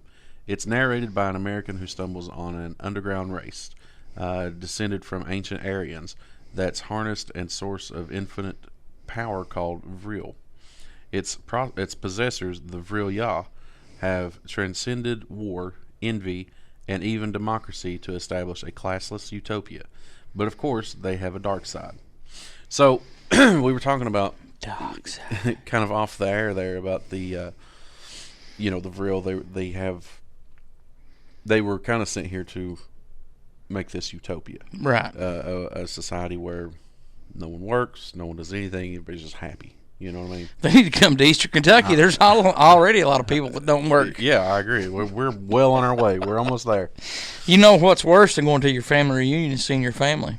Seeing all your exes? No. Oh. That is a good one, though. But what's worse than that is going to court on Tuesdays and seeing all your family. Very true. So the myth of the Vril was quickly co-opted by the same Victorian mystics who inspired it, then passed it down to the hands of the nativist German cults. One of them, the Thule Society, backed Hitler and the Nazis. After the war, writers both pro and anti-Hitler theorized that the Fuhrer's impatience with occultists notwithstanding, something called the Vril Society had actually engineered his rise. In a 1960 book, two French authors asserted that the Nazis had sought to build UFOs powered by Vril, which now we talked about Vril as like a fluid type of energy. Yes. From there, it wasn't too much of a leap for others to suggest that perhaps Hitler had actually fled to Antarctica, made contact with an underground Aryans, and began plotting a vril-powered reconquest. A few influential Holocaust deniers celebrated the coming of the Fourth Reich, while more recent American writers have incorporated the theory into the right-wing New World mainstream of conspiracy thought. In short, the Nazis and or aliens are already here. So, essentially, the vril. All right, so the Aldebarans, the vril are here. They contact the Aldebarans, all that. So the vril are the female of the race, and they grow their hair to like down to their feet, and that's their antenna to contact the Aldebaran. So essentially, they were sent here to make the utopia, and basically what it kind of goes into is that Hitler used them to, which now we've talked about Nazi Germany finding crafts and things like that, and that's kind of how we kind of suspect that they had these, flying saucers and kind of had them made their leaps in technology well before anyone else in the world. So this utopia, that these vril were sent here to make this utopia, and Hitler used it to start World War II. And so, do you know what the Hanabu is? No. The Hanabu is Gesundheit. the flying saucers of the World War II. Okay, got you. The Nazi bell stuff. Yeah. So there's actually they actually talk about there was a whole squadron of these Hanabus that shot down like 150 bombers, but no one ever said anything about it, because I guess nobody knew about it. Okay. Because everybody got killed. killed. You go back and look at General Robert Byrd when he had led the expedition to Antarctica, and they had to retreat because of that. They were, and so the vril supposedly were sent here to make a utopia, or they came here to make a utopia, and Hitler used their powers for evil, and then they fled to Antarctica. Supposedly that's where some of the Nazis went as well. Right. It goes on to say something along the lines of there was a moon base built in the late 30s, where a lot probably went there, maybe even still are there, and then traveled from there wherever into the cosmos. But this is just kind of like a background on the vril. Now, next week we'll talk more about how this kind of goes more into their workings with the Nazis. And, I realize that a lot of stuff we talk about is Nazi related, and that's not, we're not Nazis. No. They were so advanced. They are wrapped up in every They were so UFO. advanced. Yeah, it is nuts how crazy they are in with everything. I'll 100% honesty right now. I think that the Nazis did recover a craft in 1936 in the Dark Forest, and that's how they became so advanced. I think due to that craft, that's how we got on the moon. Yeah. Well, and even after the war, and I think 1945, like directly after the war, there was a successful flight of a flying saucer, and it was a vril ship that had been captured. Well, no, it wasn't actually there, but they had been reverse engineered, and they made one. The Nazis had Germany made one. This is on the record now because supposedly there's a whole squadron of Hanabus out there that we don't know about, but it's something called like the V7 or S7 or something like that. But it actually made a flight from Germany to Prague, and it was successful. So they used the technology from the vril to essentially conquer the world. Right. Thank God that didn't happen. But also the vril probably decided, hey, this is I see what they're doing. Let's bounce. You know what I mean? Because they were evil and not good. They didn't want to create the right. And if you think about Nazi Germany when Hitler was coming to power, he was all about trying to empower the people. You know, we're in an economic climb. We are good people. We're trying to. He was a master manipulator. I mean, you look how many people he convinced to do what he did. Yeah, and he was, and if he used that same aspect, and if he was a fisherman, he would be a masturbator. Baiting the hook, masturbator. Yes. So it took you a moment to get that, right? No, I got it. You can go ahead and laugh. You don't think that's funny? It's hilarious. I think it's funny. We're going to go straight into Elliot's articles. Do you want to introduce Elliot, or do you want me to set it up? Well, no, you can set it up. Okay. This week on Elliot's articles, we'll have his last installment talking about the Montauk. So, Elliot, take it away. Take it away, Elliot. Good morning, good afternoon, good evening, whatever time you may be listening. This is Elliot with Elliot's Articles on the Here to Chew Bubblegum podcast. Now, this week, we are going to finish up our series on the Montauk Project. As we mentioned last week, von Neumann had sent the Cameron brothers on a mission to go back in time and destroy the Eldridge. But that had not happened. Of course, if you're already going back in time, you don't necessarily have to leave right away. You can spend whatever amount of time you need to in the present doing missions for the Montauk Project, and that's what happened here. Before returning to the past, Duncan and Al were sent on a number of missions for the project. In transit on one of these missions, Duncan went down a side tunnel, which theoretically should be impossible, and ended up with a group of aliens. Al Bielek ended up in the same tunnel soon afterwards. The aliens revealed that they required a piece of delicate equipment to be retrieved from the saucer kept at Montauk. This was supposed to have been a crystal instrument related to the drive of the ship. The drive was later given to the aliens. When asked about working relationships with alien entities, Preston Nichols responded, "Much of the technology that was used at the Montauk Project was derived from a number of alien races. The Montauk chair was based on a prototype given by the Syrians. The Delta T antenna used for bending time was from a treaty with the Orions." When Preston Nichols was pressed further that if he was referring to the treaty with aliens that some people say that Franklin Delano Roosevelt had made, Preston Nichols responded, "Roosevelt definitely made a treaty with the Orions, exchanging freedom of movement for technology secrets. The Orions are a highly advanced race who control the other alien race that people call the Greys. The Greys are responsible for most abductions of people and cattle mutilations, too. Many of the underground bases throughout the world have Greys living in them, along with some military personnel." When asked about who the Syrians were and whether or not they were benevolent or malevolent, Preston Nichols said, "The Syrians are relatively neutral, though they also seem to have some sort of treaty and communication with the Earth's governments.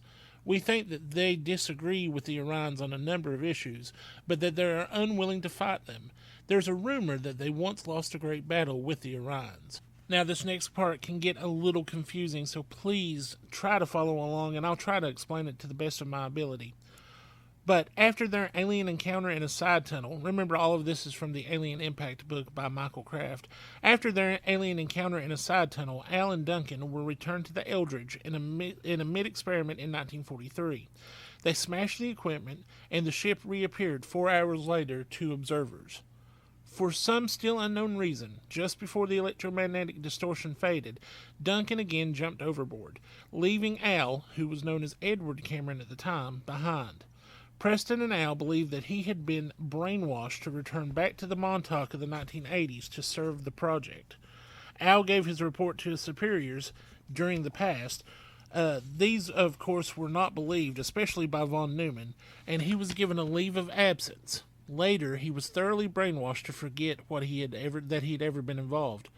After Edward Cameron had aged, the same agency that was tracking the other Philadelphia experiment survivors employed a sophisticated technique to transfer his consciousness into a baby of the Bielek family.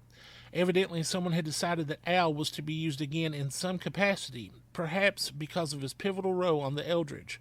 Now he was truly Al Bielek, yet he had flashes of memory from the earlier life as Edward Cameron, and of course he was still on call as some sort of sleeper agent.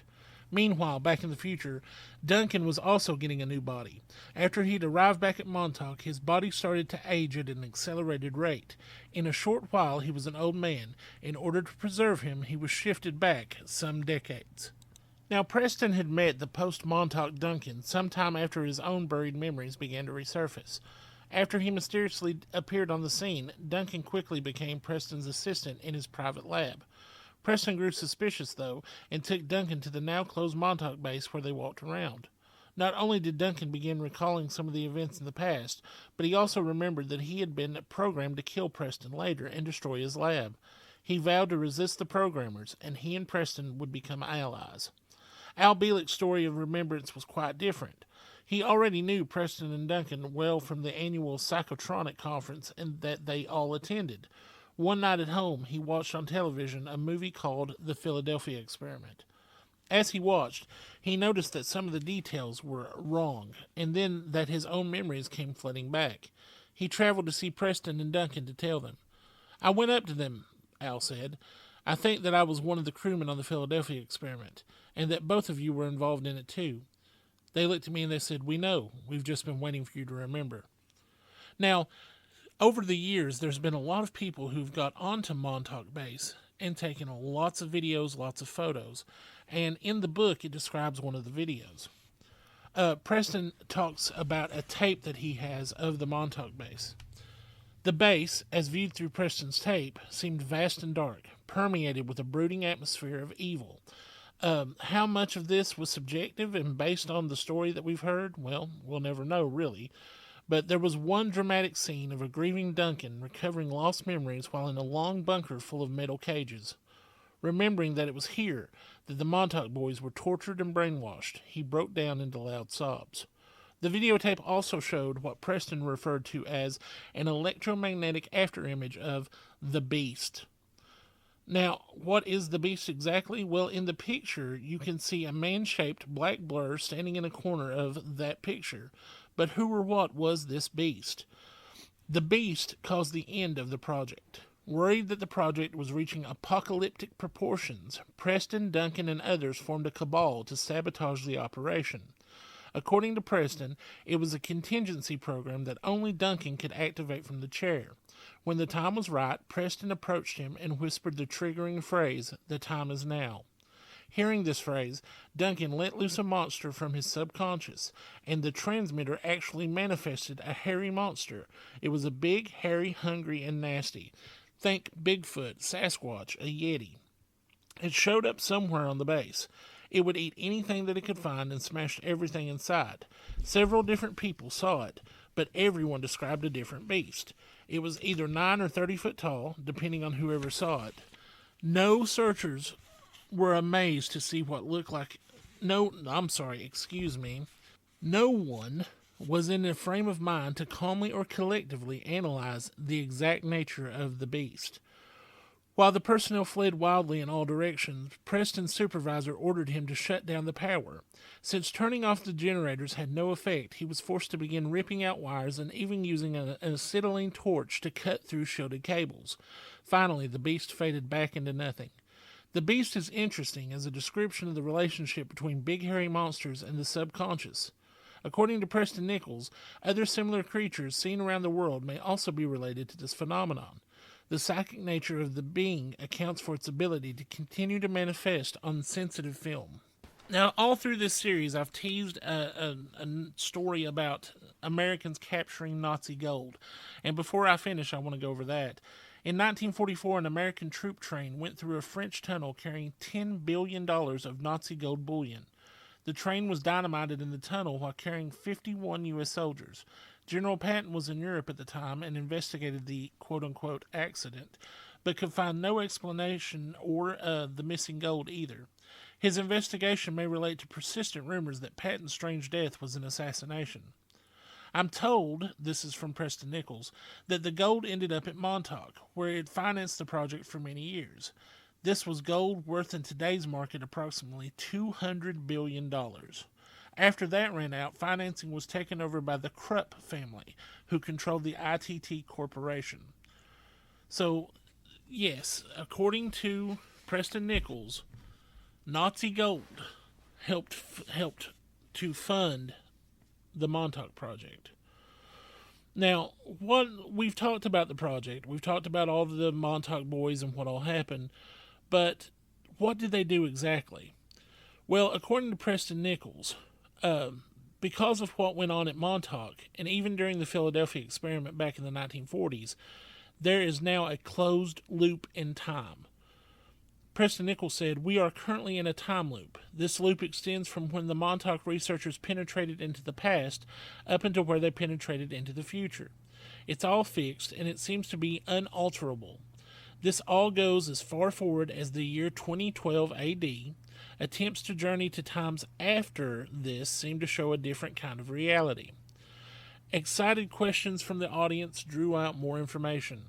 Evidently, the Montauk boys were sent to an empty square in a deserted city. In the middle of the square stood a pedestal upon which rests a metal statue of a horse. At the base of the statue is a plaque that bears the date of 2012 AD, along with a message. The message was different every time, but the boys were constantly being sent to record it. It is strange that most, including the Mayans, had 2012 listed as the end of the world. And this is what the Montauk Project found. Not that the world had ended, but that basically all kinds of timelines and alternate realities branched out from the year 2012. A surprising number of authors have spoken about the end of time in similar terms, including the designation of 2012 as the big year, possibly lifted from the ancient Mayan calendar that listed as the end date. There's some evidence that ancient calendric systems of North, Central, and South America have a common origin and endpoint. This may explain why the Hopi, Aztecs, Mayans, and other native peoples believe the world is nearing its end, and it does not explain what we are to expect.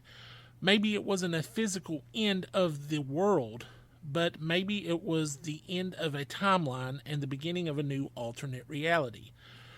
Hence, what we had been talking about on the show lately with the Mandela effect.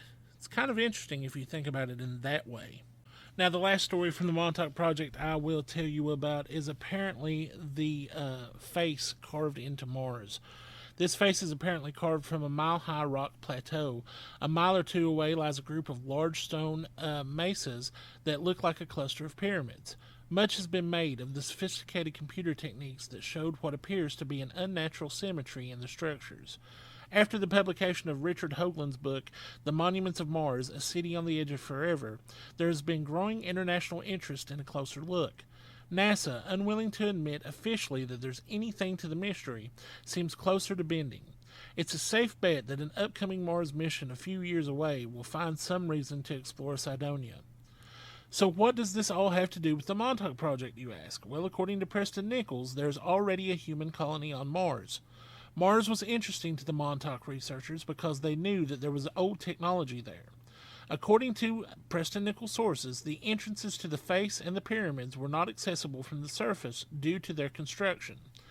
The Montauk researchers decided that the best approach would be to project a time portal right into the center of the Martian underground complex. There was little risk as they had set up a remote television camera to look through before anyone attempted to enter. Duncan was part of the team that eventually went through to Mars in 1982 or 1983. They don't know exactly what they did with what they found there. Duncan has tried to access the information, but it is deeply buried and hard to contact. Now, then one of the most controversial things that Preston Nichols said is they actually encountered Jesus while they were there, and Jesus programmed him to fill some role in the future. Like I said, ladies and gentlemen, I don't believe everything they talk about, but it is interesting nonetheless. So yes, the Montauk Project. Craziness that has everything in it. You've got Nazi gold, you've got the city of Atlantis, where the Montauk boys visited with their time tunnels. You have the end of the Civil War, where, according to Preston Nichols, the Montauk boys went back and gave the strategy that won the war for the North. So yeah, all kinds of different things. UFOs, Bigfoot, crazy psychic monsters, time travel, invisibility, just anything and everything you would want in a conspiracy can be found in the Montauk Project. Now, whether you believe it or not, that's a whole different story. And like I said, I'm a skeptic. I wanted to bring out the Montauk Project because, like I've said before, it is the thing that got me involved in conspiracies. I loved to read about it at the time. I still love to read about it because even if it's not true, it's a very, very well put together story. So, ladies and gentlemen, Elliot's Articles presents to you the Montauk Project in its full capacity now. If you have any questions, please feel free to email me. I think Goose has set up an email address at heretechewbubblegum@yahoo.com, and you just put attention Elliot and ask me any questions that you want. I'll do as much research as I can. Next week, we will start a new topic, a new series. If you all have any suggestions on what that should be, please send those to me. Once again, dear listeners, thank you for listening. Please stay vigilant. Elliot out. Fascinating segment. Thank you very much, Elliot, as always. Again, I said, this week format's going to be a little bit different than normal. Mm-hmm. We're going to go straight into listener text, and then we're going to go to the Jon Vance interview. Exciting. And then after that interview, we'll take a break, come back, and talk about recent UFO sightings, read our question of the week responses, and have our new question of the week. Do you want to start out on listener text? Sure. So Art Bell fan says, Goose, Cronkite, Ned, and Elliot, thank you all for the show that you do. Nothing can ever take the place of Art, but you four make his legacy live on. Well, that's probably the nicest thing anyone has Yes, ever it said. is. Yes, it is. While I'm sure he wouldn't like the crude humor, the fact that you talk about subjects that he held near and dear to his heart, I think he would approve. Roswell. And I think he would get some laughs and chuckles out of the humor because he was a jokesman himself. Sure. So, Well, thank you very much, Art Bell fan. I like that one. I like that one. That's probably the nicest thing anyone's ever said to us. Yes, it is. Well, except for Katie from Germany last week, the U.S. soldier. That was a good one. Yeah. So the rest of you people, step it up. Step it up, people. Let's see. Unknown says, Cronkite, I want to say hello and tell you that I love the show. You and Goose do a great job. I look forward to meeting you at some events this year. Awesome. Well, thank you very much, Unknown. There was actually an event I saw that somebody shared on our, they hadn't shared it on, it was on our timeline of our Here to Chew Bubblegum page. It was some paranormal event in Athens, Tennessee in March, towards the end of March, and I looked it up. I thought about trying to get us booked there. But it's like I think 3.5, 4 hours away. And I thought, it's on a Friday and Saturday. And I thought, well, if we could only, and I don't know what your schedule was, but I was thinking, well, if we could do it 2 days, we'll be tired when we come back to the show on Sunday. If we go down on a Friday, we would be tired when we come back, So, and it just being so far away, and it might have been more than 4 hours. Listen, I'm down for whatever. So, but this is I think the first year that they're going to have one. So maybe cool. Next year we'll be going to that. And I apologize, I can't remember the name of that one. That'd be cool. So, but definitely be doing some of those. Good deal. So Seth says, good morning, afternoon, or evening. I love it when Elliot says that. I'm really enjoying his parts on the show. You said before that you'd have him on the studio for a roundtable discussion. When can we expect that? Yes, we will. Thank you very much, Seth. That is a good question. I don't know. Maybe March, April, we may do a roundtable discussion. What do you think? I think that sounds good. Yeah, we'll definitely do that. I think you have one more. So don't be putting yours away. Yeah, you skipped one. I did, didn't I? Yes, you sure did.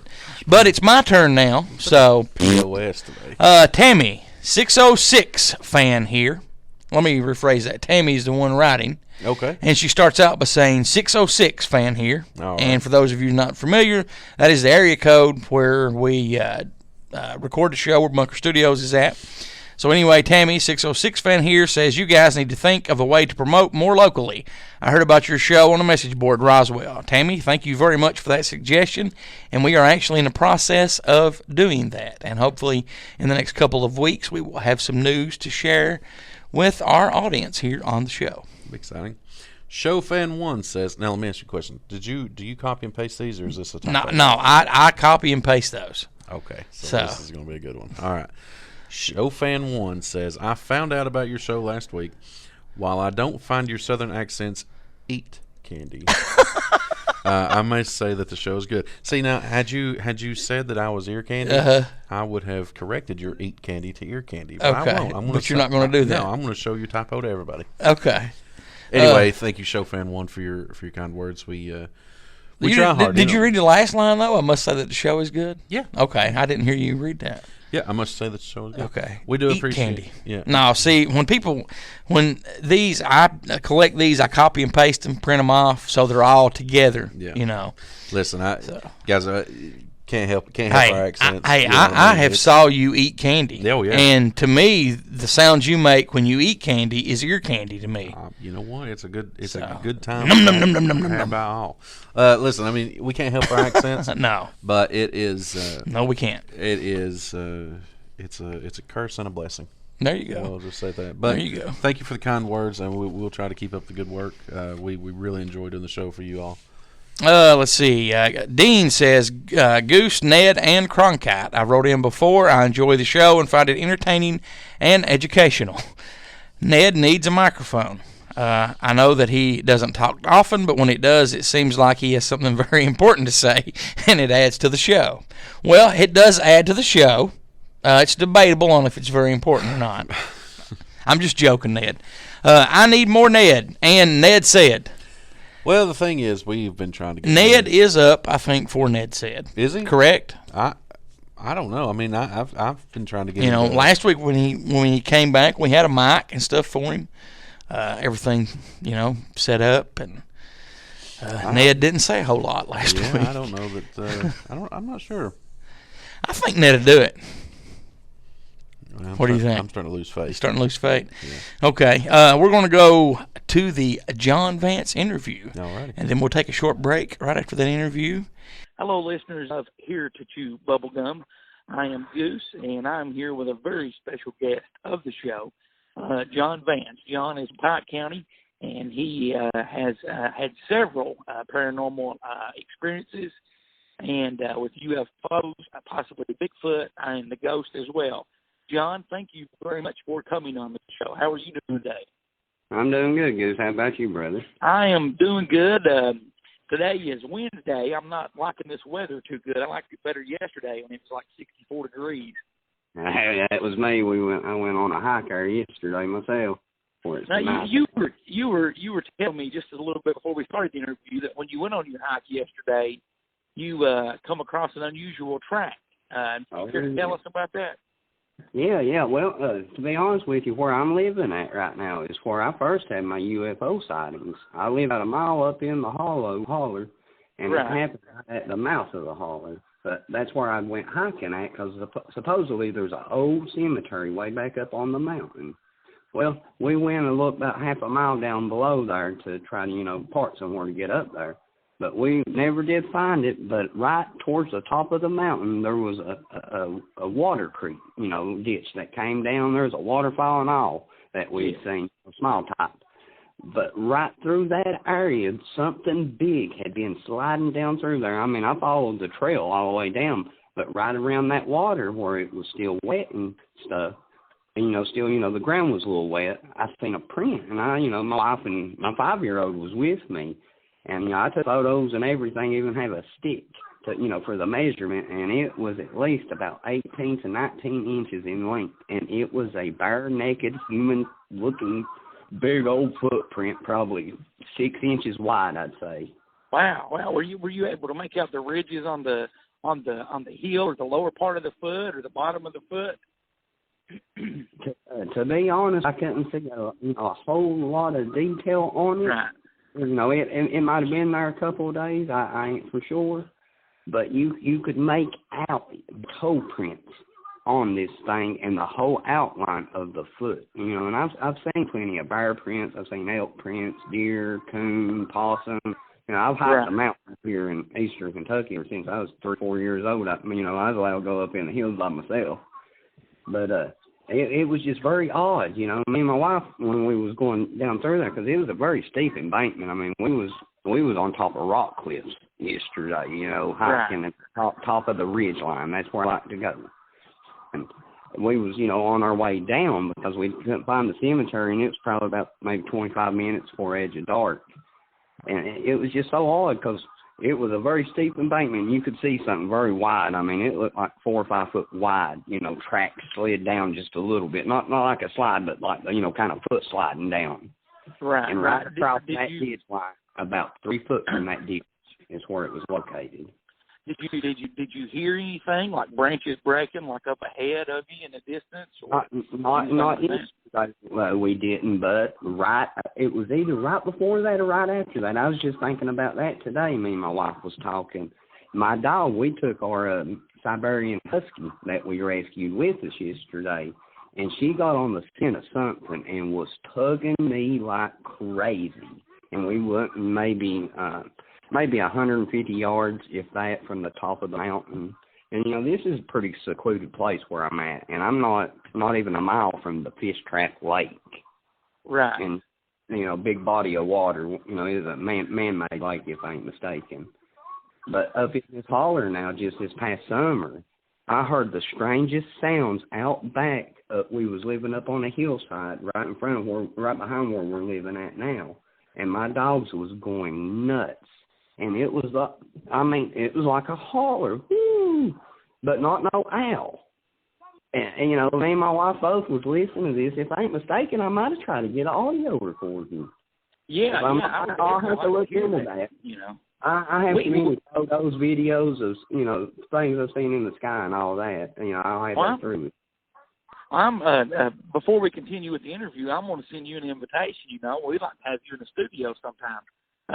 We do have a lot of listeners that are interested in Bigfoot. We've not really talked a whole lot about Bigfoot, but that's something we're definitely going to do. I'm going to try to get Cronkite to go out and actually, when the weather warms up, Cronkite's not a fan of hiking or even walking for that matter. He hates exercise. But I'm going to try to get him to do some YouTube videos with us, and we would love to have you in that as well. Later on when it warms up and so forth. That'd be awesome. I know some real good places to, if you'd want to try to investigate, the Bigfoot. I think some good locations. Well, we will definitely get up with you on that. So what year did you have your first experience, your UFO experience, and where was it at? You said it was close to where you live at now? I live at, it's called Sloan's Branch is the name of the place, in Shelby, Kentucky, in Pike County. And it, like I said, at the mouth of the hollow, it ain't maybe a mile and a half from Fish Trap Lake. Right. But we was up in there staying about maybe 200 yards just up in the holler. And me and my wife and a friend walked out to smoke a cigarette, and I was sitting right on the steps, at the edge of right at the front yard, and they was standing right in front of me, just a couple feet, in the yard. Well, we was just sitting there talking, and my friend looked up. He said, "John, what is that?" And as I look up, I see this bright, solid light, and it's not like the moon or any bright light you can try to compare it to. Does not compare to the brightness of this. Was right above us, not even, maybe at the top of the tree line, not even 1,000 feet, I know that. So you're not far from a body of water, correct? No, and where two rivers meet at is just maybe a quarter of a mile down below me, and I've done different research into that. They say, where two bodies of water meet at, maybe something with, I don't know if it's got anything to do with energy or, something right. like that. Based on mine and Cronkite and Ned's research, we also, and it goes along with yours, we have found that bodies of water, power plants, or any military bases or temporary stations, it seems like there's more activity that people see in those areas. And it's like some reason they're more attracted to that. Exactly. And I think it was last week when we mentioned that. That they were attracted to bodies of water and so forth. What was your reaction when you had your first sighting? I mean, were you scared? Were you just excited? Excitement don't even begin to explain the way I felt. I dropped my phone, was in my lap, and that's one time I must say I had my phone on me, but it was just sitting on my lap. I stood up, didn't think nothing about the phone. I dropped my cigarette and all, and started following this object, which it went down towards the mouth of the hollow, and cut a left, which is like a dead man's curve, a real sharp curve. Right. And it was right above the tree line, which the mountain down there ain't probably not even 1,000 foot up to the top, where this little ridge part is. But it went around the curve there, and we followed. We followed this object about halfway down, and it's a big straight stretch. And it's right where we went hiking at yesterday is where we went. But from mountain to mountain, you could probably fit 10 or more football fields, lengthwise, just the wideness of it. Right, and the which is good distance. Well, and there's a river right in the middle of these two big open, pieces of land. And that river, if you follow it up, goes to the fish track. We follow this object halfway, 3/4 through that straight stretch. Here comes 3 to 4 more, if I can remember right. It was 3 to 4 more objects identical to this one. They're doing all these maneuvers in the sky, and excitement don't even say what I'm feeling now. I start screaming, come to me. I want to know what this is. I want to know the truth. What is going on? All right, these things then, after they're doing all these freaking wild moves in the sky, they form a sphere, a circle in the sky around one another. And it wasn't like electricity. It was like distortion. It's hard to explain that part, I guess. But right. this object comes out of this sphere, and it blocks out the whole night sky. I mean, as big as what I could stretch my arms, it blackened out the night sky. It was a dark night, but it wasn't that dark. You couldn't make out the colors of the object, but you could see the silhouette, the dimensions of it. And it was more like a rectangular object. It reminded me of like the Avengers movie, Airship Carrier. Yes. That flew. It was bigger than that. It had to be twice the size of probably what that what that is. Right. And it's not making. Did you get to record the first sighting? No, sir. No. We did not, unfortunately. Like I said, I dropped my phone, and at the time, that was the only phone me and my wife either one had. And if I ain't mistaken, my friend probably didn't even have one. But, Let me. What year was that? This was 2014. Because right. It was right before my wife got pregnant. Yeah. And the big object that came out did not make a sound, and this object wasn't even 500 feet above us, and it just keeps on just tracking right down the sky towards there's a gas station and stuff away from the fish trap, and right. And we follow this object, but it didn't happen all like that. It's like I'm missing a lot that I should be able to recall because I have a very good memory on things. But there's what did you notice once you were able? Was there a time gap in the time that you saw it from the time that you realized? Me and my friend both have spoke about this, about how we seem like there's a loss of time in that. Because me and him spoke just this summer. Me and him was talking, and he gave me a ride home, and I was telling him it's odd, but it's like they call out to me.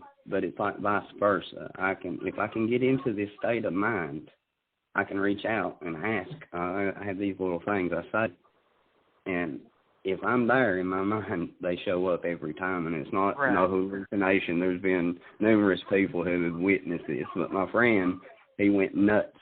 Oh my God, John, what is that? Is that an angel? But I did not see no wings. Now, since you had that first encounter in 2016, the videos that you posted on YouTube are incredible. They're incredible, unbelievable. How many encounters have you had since 2014? 1,000 or more. I mean, no joke. Wow. I have seen 20 or more outside at one time. I mean, no joke. I've seen craft-looking objects. I've seen orb-looking objects. I've seen cigar-shaped looking objects. I've seen these flashing like orbs that morph. I have photos I can show you, and it looks like this thing it is morphing into something different. In some photos, it looks like a cigar shape. In some photos, it's a rectangular shape with 4 lights on it. And it's a video. It was the sighting that I first videoed that was confirmed by MUFON to be an unidentified flying object. I have emails from the state director of Kentucky for MUFON, who was freaked out by what I sent her. She said, John, they are what you say they are. They are UFOs and not of this world. You can take that to the bank. And she told me yeah, go ahead, brother. I'm sorry. No, you're totally fine. That is great. That is great. Are you familiar with the encounter that happened in Pike County in October 2012? All right. Well, the investigator who worked with me, who helped confirm my sighting, who was very paranoid, scared, didn't want to communicate too much with me through emails or anything because of the NSA, twice the size of the CIA, he said. Right. He was one, Mr. Mason. He was the investigator through MUFON who investigated the 2012 sighting. Okay. Did he ever tell you that they said it was an internet balloon? Have you ever heard that story? A balloon? Oh yeah. I've heard. I've heard that. I haven't. To be honest, I haven't looked too much into that one, which I you mentioned it. But I know I've seen photos of it, and to be honest, I have seen similar objects myself. Well, and we've had several people that's contacted us that have saw similar objects too. The point I was making is that that was in 2012. There were things called internet balloons that basically in rural areas, they send them up and they give people Wi-Fi and internet connections. They didn't really start testing those until I think it was 2017 or 18. So I very seriously doubt that was an internet balloon. And I bet like Roswell. Yeah, and I've also had people on the show that's like up on the newest tech and gadgets and all of that. And, they said, and they claim if Google or whoever was testing an internet balloon, they wouldn't start out in eastern Kentucky. And you'd let people at the airport or, your local police department or state police post know that you're doing that just in case they get any calls. Well, none of that happened. And I don't think that was an internet balloon. And, your reports and statements to MUFON, thank you very much, my friend, because we need more people like that, that when they see something, say something, Exactly. That's what's wrong with the world. People got tunnel vision. Exactly. Now, when you do, is there times that you do go out and go UFO hunting? Oh, yes. To be honest with you, I can step outside my front door is all I have to do. So you don't have to take any trips like to get away from cities or anything like that. What videos you seen? I was living in the city. Right.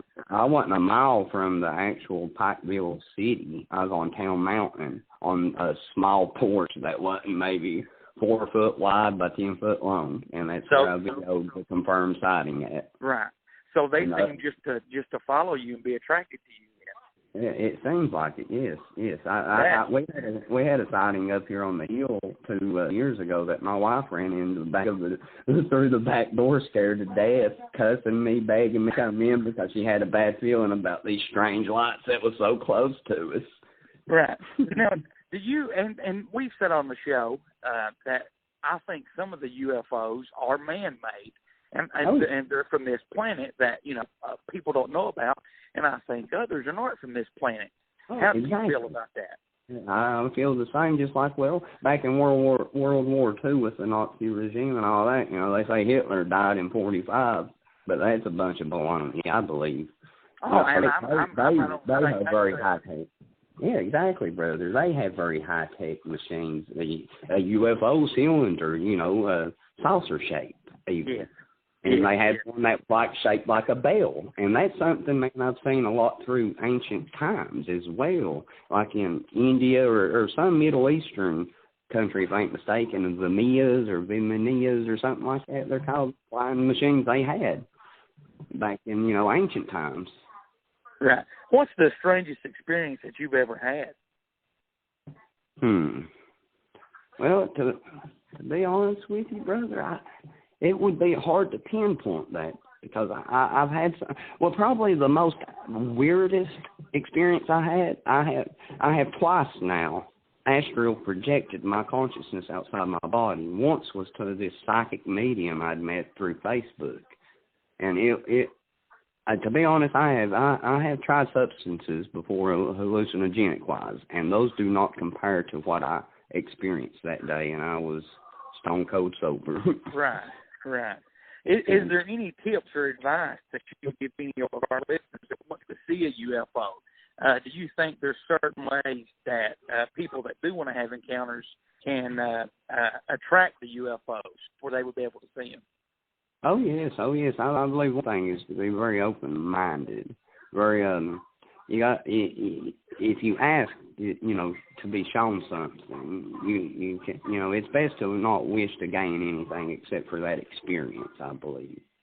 Because a lot of times when I can get into that state of mind, like I mentioned, that's one of the things I always say. I do not wish to gain anything if you don't wish for me to this time, if it's only the experience I get. Right. That's some awesome advice. Well, Roswell, do you believe a UFO crashed, or do you think it was a weather balloon? And tell us why. Yeah, if people believe that it was a weather balloon with some 4-foot dummies that fell, they ought to go ahead and stick their head in the sand. I'm sorry, because I love your train of thought. We're on the same page there.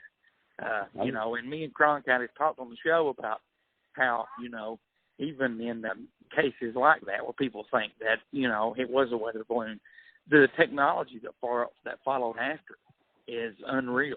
Yeah. So, the Kevlar, what else? The fiber optics. So many things it seemed like excelled rapidly, more so than what you see through history. It's pretty steady at times. Yes, but then it seems like when these big events or what have you happen, it seems like, like Nikola Tesla. That's one person I never was taught about. And that man was a literal genius, and he said himself he got a lot of his information, knowledge, what he learned to do from a universal type of consciousness of some sort that he could tap into, that any mind could tap into, he said. So, you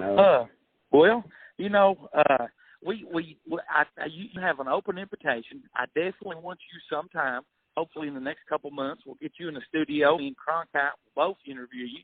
And I want to thank you for coming on the show. And before we go, is there anything that you want to plug or tell our listeners about? Just go outside and look up and keep a, good, clear train of thought in mind. And I'd say more than likely you could see something. Because I don't believe my experience is something, that's all that special pertaining to me, me being special of some sort. Well, I have to disagree with you there a little bit, my friend. The sightings that you have and the encounters that you have, there's definitely something special about you. I just saw my second UFO last week, and it had been 24 years gap, but between I saw my first one and the one last week. Oh my God! Shoot, yeah, brother. Yeah. Oh man, it was quite an amazing experience, I'm sure. Oh yes. Both times were amazing experience. And last week I even talked about it on the show. Cronkite texted me and told me to look towards Pikeville, that there was a strange object in the sky. And I went out and looked, and I saw it, and then I saw two more. And I didn't tell him about. I told him that I saw three, but he didn't tell me about him seeing the second one until later. And it was just a phenomenal experience. And, John, I want to thank you very much for coming on the show. And we will definitely have you back on. Ladies and gentlemen, that was Jon Vance from Pike County, special guy, UFO, knows a lot. And we will definitely have him back on. Thank you very much, John. Thank you, brother. Y'all have a good day, and God bless you. You're listening to Here to Chew Bubblegum. Do you have a Roku device? Do you want to escape the everyday? Then download the Edge TV. That is the Edge TV on your Roku device, spelled capital T, capital H, #3. Let James, Stacy, Greg, and the rest of the gang keep you entertained. The Edge TV, available now on Roku. What did you think about that Jon Vance interview, Cronkite? It's pretty pretty good. Yeah, we're definitely going to have John on again. John, thank you very much for the interview and for the time to share some of your experiences with us. Now we're going to talk about recent UFO sightings, and this is from the site that I messaged you and we've talked about before on the show. Mm-hmm. It's not a well-known site that takes sightings. It's UFOs Northwest. If you're wanting to find out where we got these from, just look up UFOs Northwest. Let me hand you some of these. Sure. Let's see. Let's see here. I will hand you these two, and we'll just talk about the sites. And if one of mine cut off, I will grab your last paper. Okay. Let's see. Now, these are all sightings that were reported in 2021. Most of them took place in like 2020, so I don't know if there's a layover from the time that they're reported when he updates them on the site or what, but these are sightings that were the UFO sightings, recent sightings from 2020. The first one was a white-purple cone-shaped object seen in the sky, and its location of the sighting was Terre Haute, Indiana. And let's see, a man saw a white-purple cone-shaped object move across the sky. He thought the object looked like a plane. I'll do another one here while you're working on something. Okay. A star-like light travels fast and vanishes, and it was reported on January 27th, 2021, also from Terre Haute, Indiana.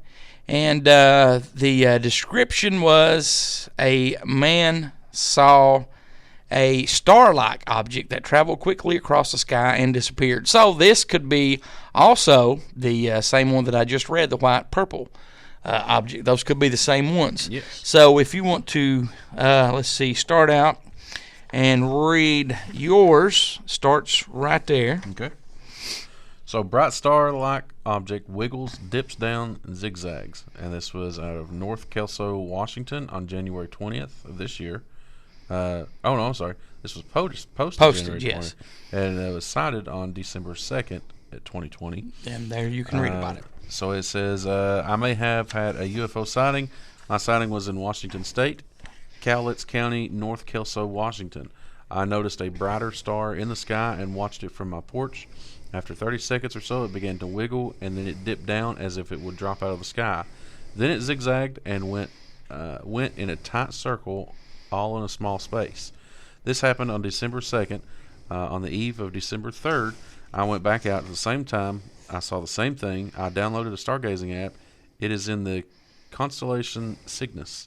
I have now read all about Cygnus and Cygnus X1, what they believe to be a black hole. I am very intrigued by all of this. I had to share with someone who might possibly understand. I'm going back out tonight with binoculars. Solid white light passes through trees, and this was posted on January 22nd. The sighting occurred on December 1st, 2020, from Seattle, Washington. I was driving home, headed southbound by Boeing Field in Seattle, so near an airport. Mm-hmm. I saw a bright light traveling from south. From where I was in my car, I could see it pass through trees, and it was faster than any aircraft I've ever seen my entire life. I couldn't see the body of an airplane or an aircraft, but it was bright light, and it was not a drone. It was not flashing, and it was solid white light and traveling very fast. Okay. So, two objects seen just past strange clouds. It was posted on January 18th and sighted December 2nd, 2020, same as the one before.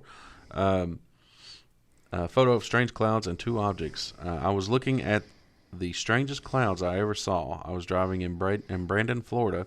I stuck my phone out the window and I took pictures of the strange clouds. Then I went back to look at the pictures, and you could see two objects just past the clouds. They weren't there when I took the pictures. One is a different color. So, and that's something I like about these sites, about this site, the UFOs Northwest. You get on there and read these, and a lot of them are from the same day, and they are from different people making the reports about what they see. So, and this is one of my favorite sites. A starlight object moves southwest and disappears. It was posted on January 21st, 2020, and happened on December 1st, 2020. It was sighted in Alberta, Canada, and the description of the sighting says, I saw a star-like object move southwest from Mars and then completely disappear. Okay, so 2 sets of 3 blinking red lights and a slight curved line. This comes from Idaho Falls, Idaho. Idaho potatoes. Sighted on December 5th. Mashed potatoes. Sighted on December 5th of 2020. I saw 2 sets of 3 red lights and a slight curved line. Each set of 3 lights blinked separate. The last light in a row also blinked white. The lights were moving southeast towards Bone, Idaho. Bone, Idaho. B-O-N-E. Bone. Well, mine also says, what was the date of your sighting? Mine was December 5th of 2020. Okay, this one happened on December 2nd. 3 red dots move at excessive speeds 5 minutes apart. It was posted on January 21st of 2021. The location of the sighting was Phoenix, Arizona. The date that it was sighted was December 2nd. I saw 3 red dots moving at excessive speeds, not all at once, maybe 5 minutes apart. They were hollow and disappeared into the sky like they were camouflaged, but you could still see them very lightly. Now, that one explains something like we saw a few weeks ago, where one just disappeared. You know, it was dark, and I was in a valley. If I was on a hill, you know, you could still see an outline like described in that one. But mine completely disappeared. That's the downfall to where we are at. If anything that we want to see is limited by our terrain. Yeah. If we were Montana, Nebraska, Texas, places where it's wide open. Amarillo by morning. It's exactly right. Well, who knows? Up from San Antonio. He's gone, people. He's gone. Everything that I've got is just what I got on. Cronkite, read me the next sighting. Are you done? I don't want any fighting. Yeah, I'm done. Okay. White circular object hovers and moves at 90-degree angles. It was white circular object. It hovers and flashes and moves erratically. It was posted on January 8th. Sighting is Dorchester, Massachusetts. So is it Dorchester or Dorchester? Everything, Dorchester. just any way you want to say it. Dorchester. Okay. I know the northeast people. They say these locations different. Yeah. So I like to hear them say "car."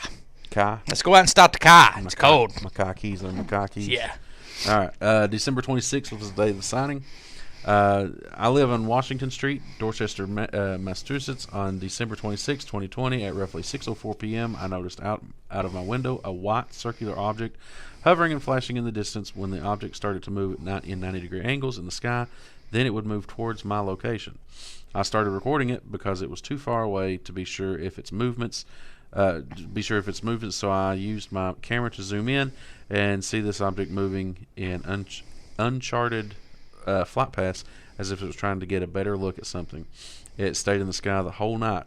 Now the next day it came back, but on the day before my last recording, there were 4 moving circles, and one was 3 circles that would fly in a triangular motion, then in a straight line. P.S. Some of the files are too big to send. So, do you want to read that last one or move on to question of the week responses? I can read the last one. Okay. Bright, shiny, transparent object appears by jet. It's posted on January 1st. Fresno, California. Sighted on December 30th. A man had just returned from work and was parking his truck. He looked up in the sky and saw a shiny, transparent object that resembled a Google balloon. The object was stationary and shimmered a couple of times. A jet approached the object. The object was about half a mile from the jet. When the jet approached the object, it disappeared. 3 or 4 seconds later, after the jet moved by the object, it reappeared. The object was visible for about 5 minutes, and it was about a third of the size of the jet that passed by. The object made no sound. Skies were partly cloudy at the time of the sighting. And those are the recent 2021 sightings as reported by UFOs Northwest. We're going to move on to our question of the week responses. Had a huge response this week for our question of the week, and our question of the week was, what conspiracy theory intrigues you the most and why? James says the Mandela effect. Why are things changing? Why do millions of people have the same false memories? It's a very good point. Yes. Tony said, I would like to know all the working parts of the whole who killed JFK incident. Me too. That was my favorite one. John writes, the whole smiley face killer thing is pretty creepy the more you read about it. Mm-hmm. Eddie says 9/11. There you go. Barry writes, I'd have to go with Area 51. It's something we know something is there, but they don't want us to find out what it is, and naturally that makes me want to know more. Definitely. Caden says Project MK Ultra, and did the government really discontinue its use? Andrew says, I just can't wrap my mind around the fact that there is an entire subreddit dedicated to the conspiracy that Finland doesn't exist, and all of the world governments are cooperating to keep an entire stretch of ocean for some reason. Do what? Yeah, I have not heard of that one, so I'm going to look that one up. Yeah, definitely. Mike said, or Dominique said, Marsha says the White Genocide. There you go. What is that? I have no idea. We'll have to look that one up. Yeah, me too. Ashley writes, maybe a little bit of a sensitive subject, but I'd like to say the conspiracy that intrigues me the most would be 9/11 was an inside job. So many people say that the World Trade Center would benefit Bush, but what if it was all put together solely to start a war? Maybe he didn't care about the benefits, just wanted to make trouble. I don't know, though. That's just my thoughts. Dominique says JFK. There you go. Read some more. I'm out. Mike says H.H. Holmes. Could he be Jack the Ripper? There you go. Lynn says Inner Earth, because there are caves that lead to Agartha from whence we sprung. Denise says 9/11, too many unanswered questions. Ethan says aliens, of course, and because we can't be all alone in this big planet. Andrew C says David Icke's lizard people was always intriguing to me until Q ruined it. Aaron says the JFK assassination, Bob Lazar in Area 51, the Philadelphia experiment, Mel's Hole, so many others. Mel's Hole. What did it say? Mel's Hole? It says Mel's Hole. Right Mel's there. Hole. I'm going to look up Mel's Hole. Yeah, I don't know what that is. So many others. I'd rather tell you what I'm not interested in. Bigfoot, Loch Ness Monster, and the Bermuda Triangle. Well, thank you very much, Aaron. Yeah. Read us that last one there. Chuck says nuclear 9/11 above all. Chuck, Boo Buck, Banana Fanta. Nope, can't go there. And the very good proof of it in the Ground Zero model. So what's that? That there was a nuclear explosion there? Yeah. So, again, huge response from that question of the week. Our new question of the week. Have you ever had a paranormal experience? If so, please share your story. And you can call, text, or leave a voicemail at 606-373-3396. You can always email us, goose@heretotchewbubblegum.com, or myself, cronkite@heretotchewbubblegum.com. You can also Facebook us, comment on any of our posts, or message us directly. And also, the two newcomers of the show, Ned and Elliot, have access to our Yahoo account. Yes. And so it will just be, what is that website? Here to chewbubblegum@yahoo.com. Here to chewbubblegum@yahoo.com. I couldn't have said it better myself. Please put in the subject line attention to whichever of the two newbies you want to talk to. And again, our question of the week, have you ever had a paranormal experience? If so, please share your story. Well, what'd you think about today's show? Long show. I know you're tired. We actually are going, after this show, we're going to break, and we're going to be guest on the Fandom Squad podcast. That's going to be exciting. Yes, very exciting, and we will post a link to that show on our Facebook page. Again, we're going to be guest. Goose and Cronkite will be on the Fandom Squad podcast. I want to say special thanks to Carlin for all the voiceover work and for allowing us to use the music of Flannery, CK Uncle Bill, and ST3B over at deadpit.com, and T-Shirt Joe at fastcustomshirts.com. Do you have anything else to say? I do not. Look forward to seeing you guys, or you guys seeing me on Wednesday. There you go. talking to you guys on Sunday. And there you go. Everybody have a good week. That'll do it for this week. We'll see you next week. And until then, so long for now.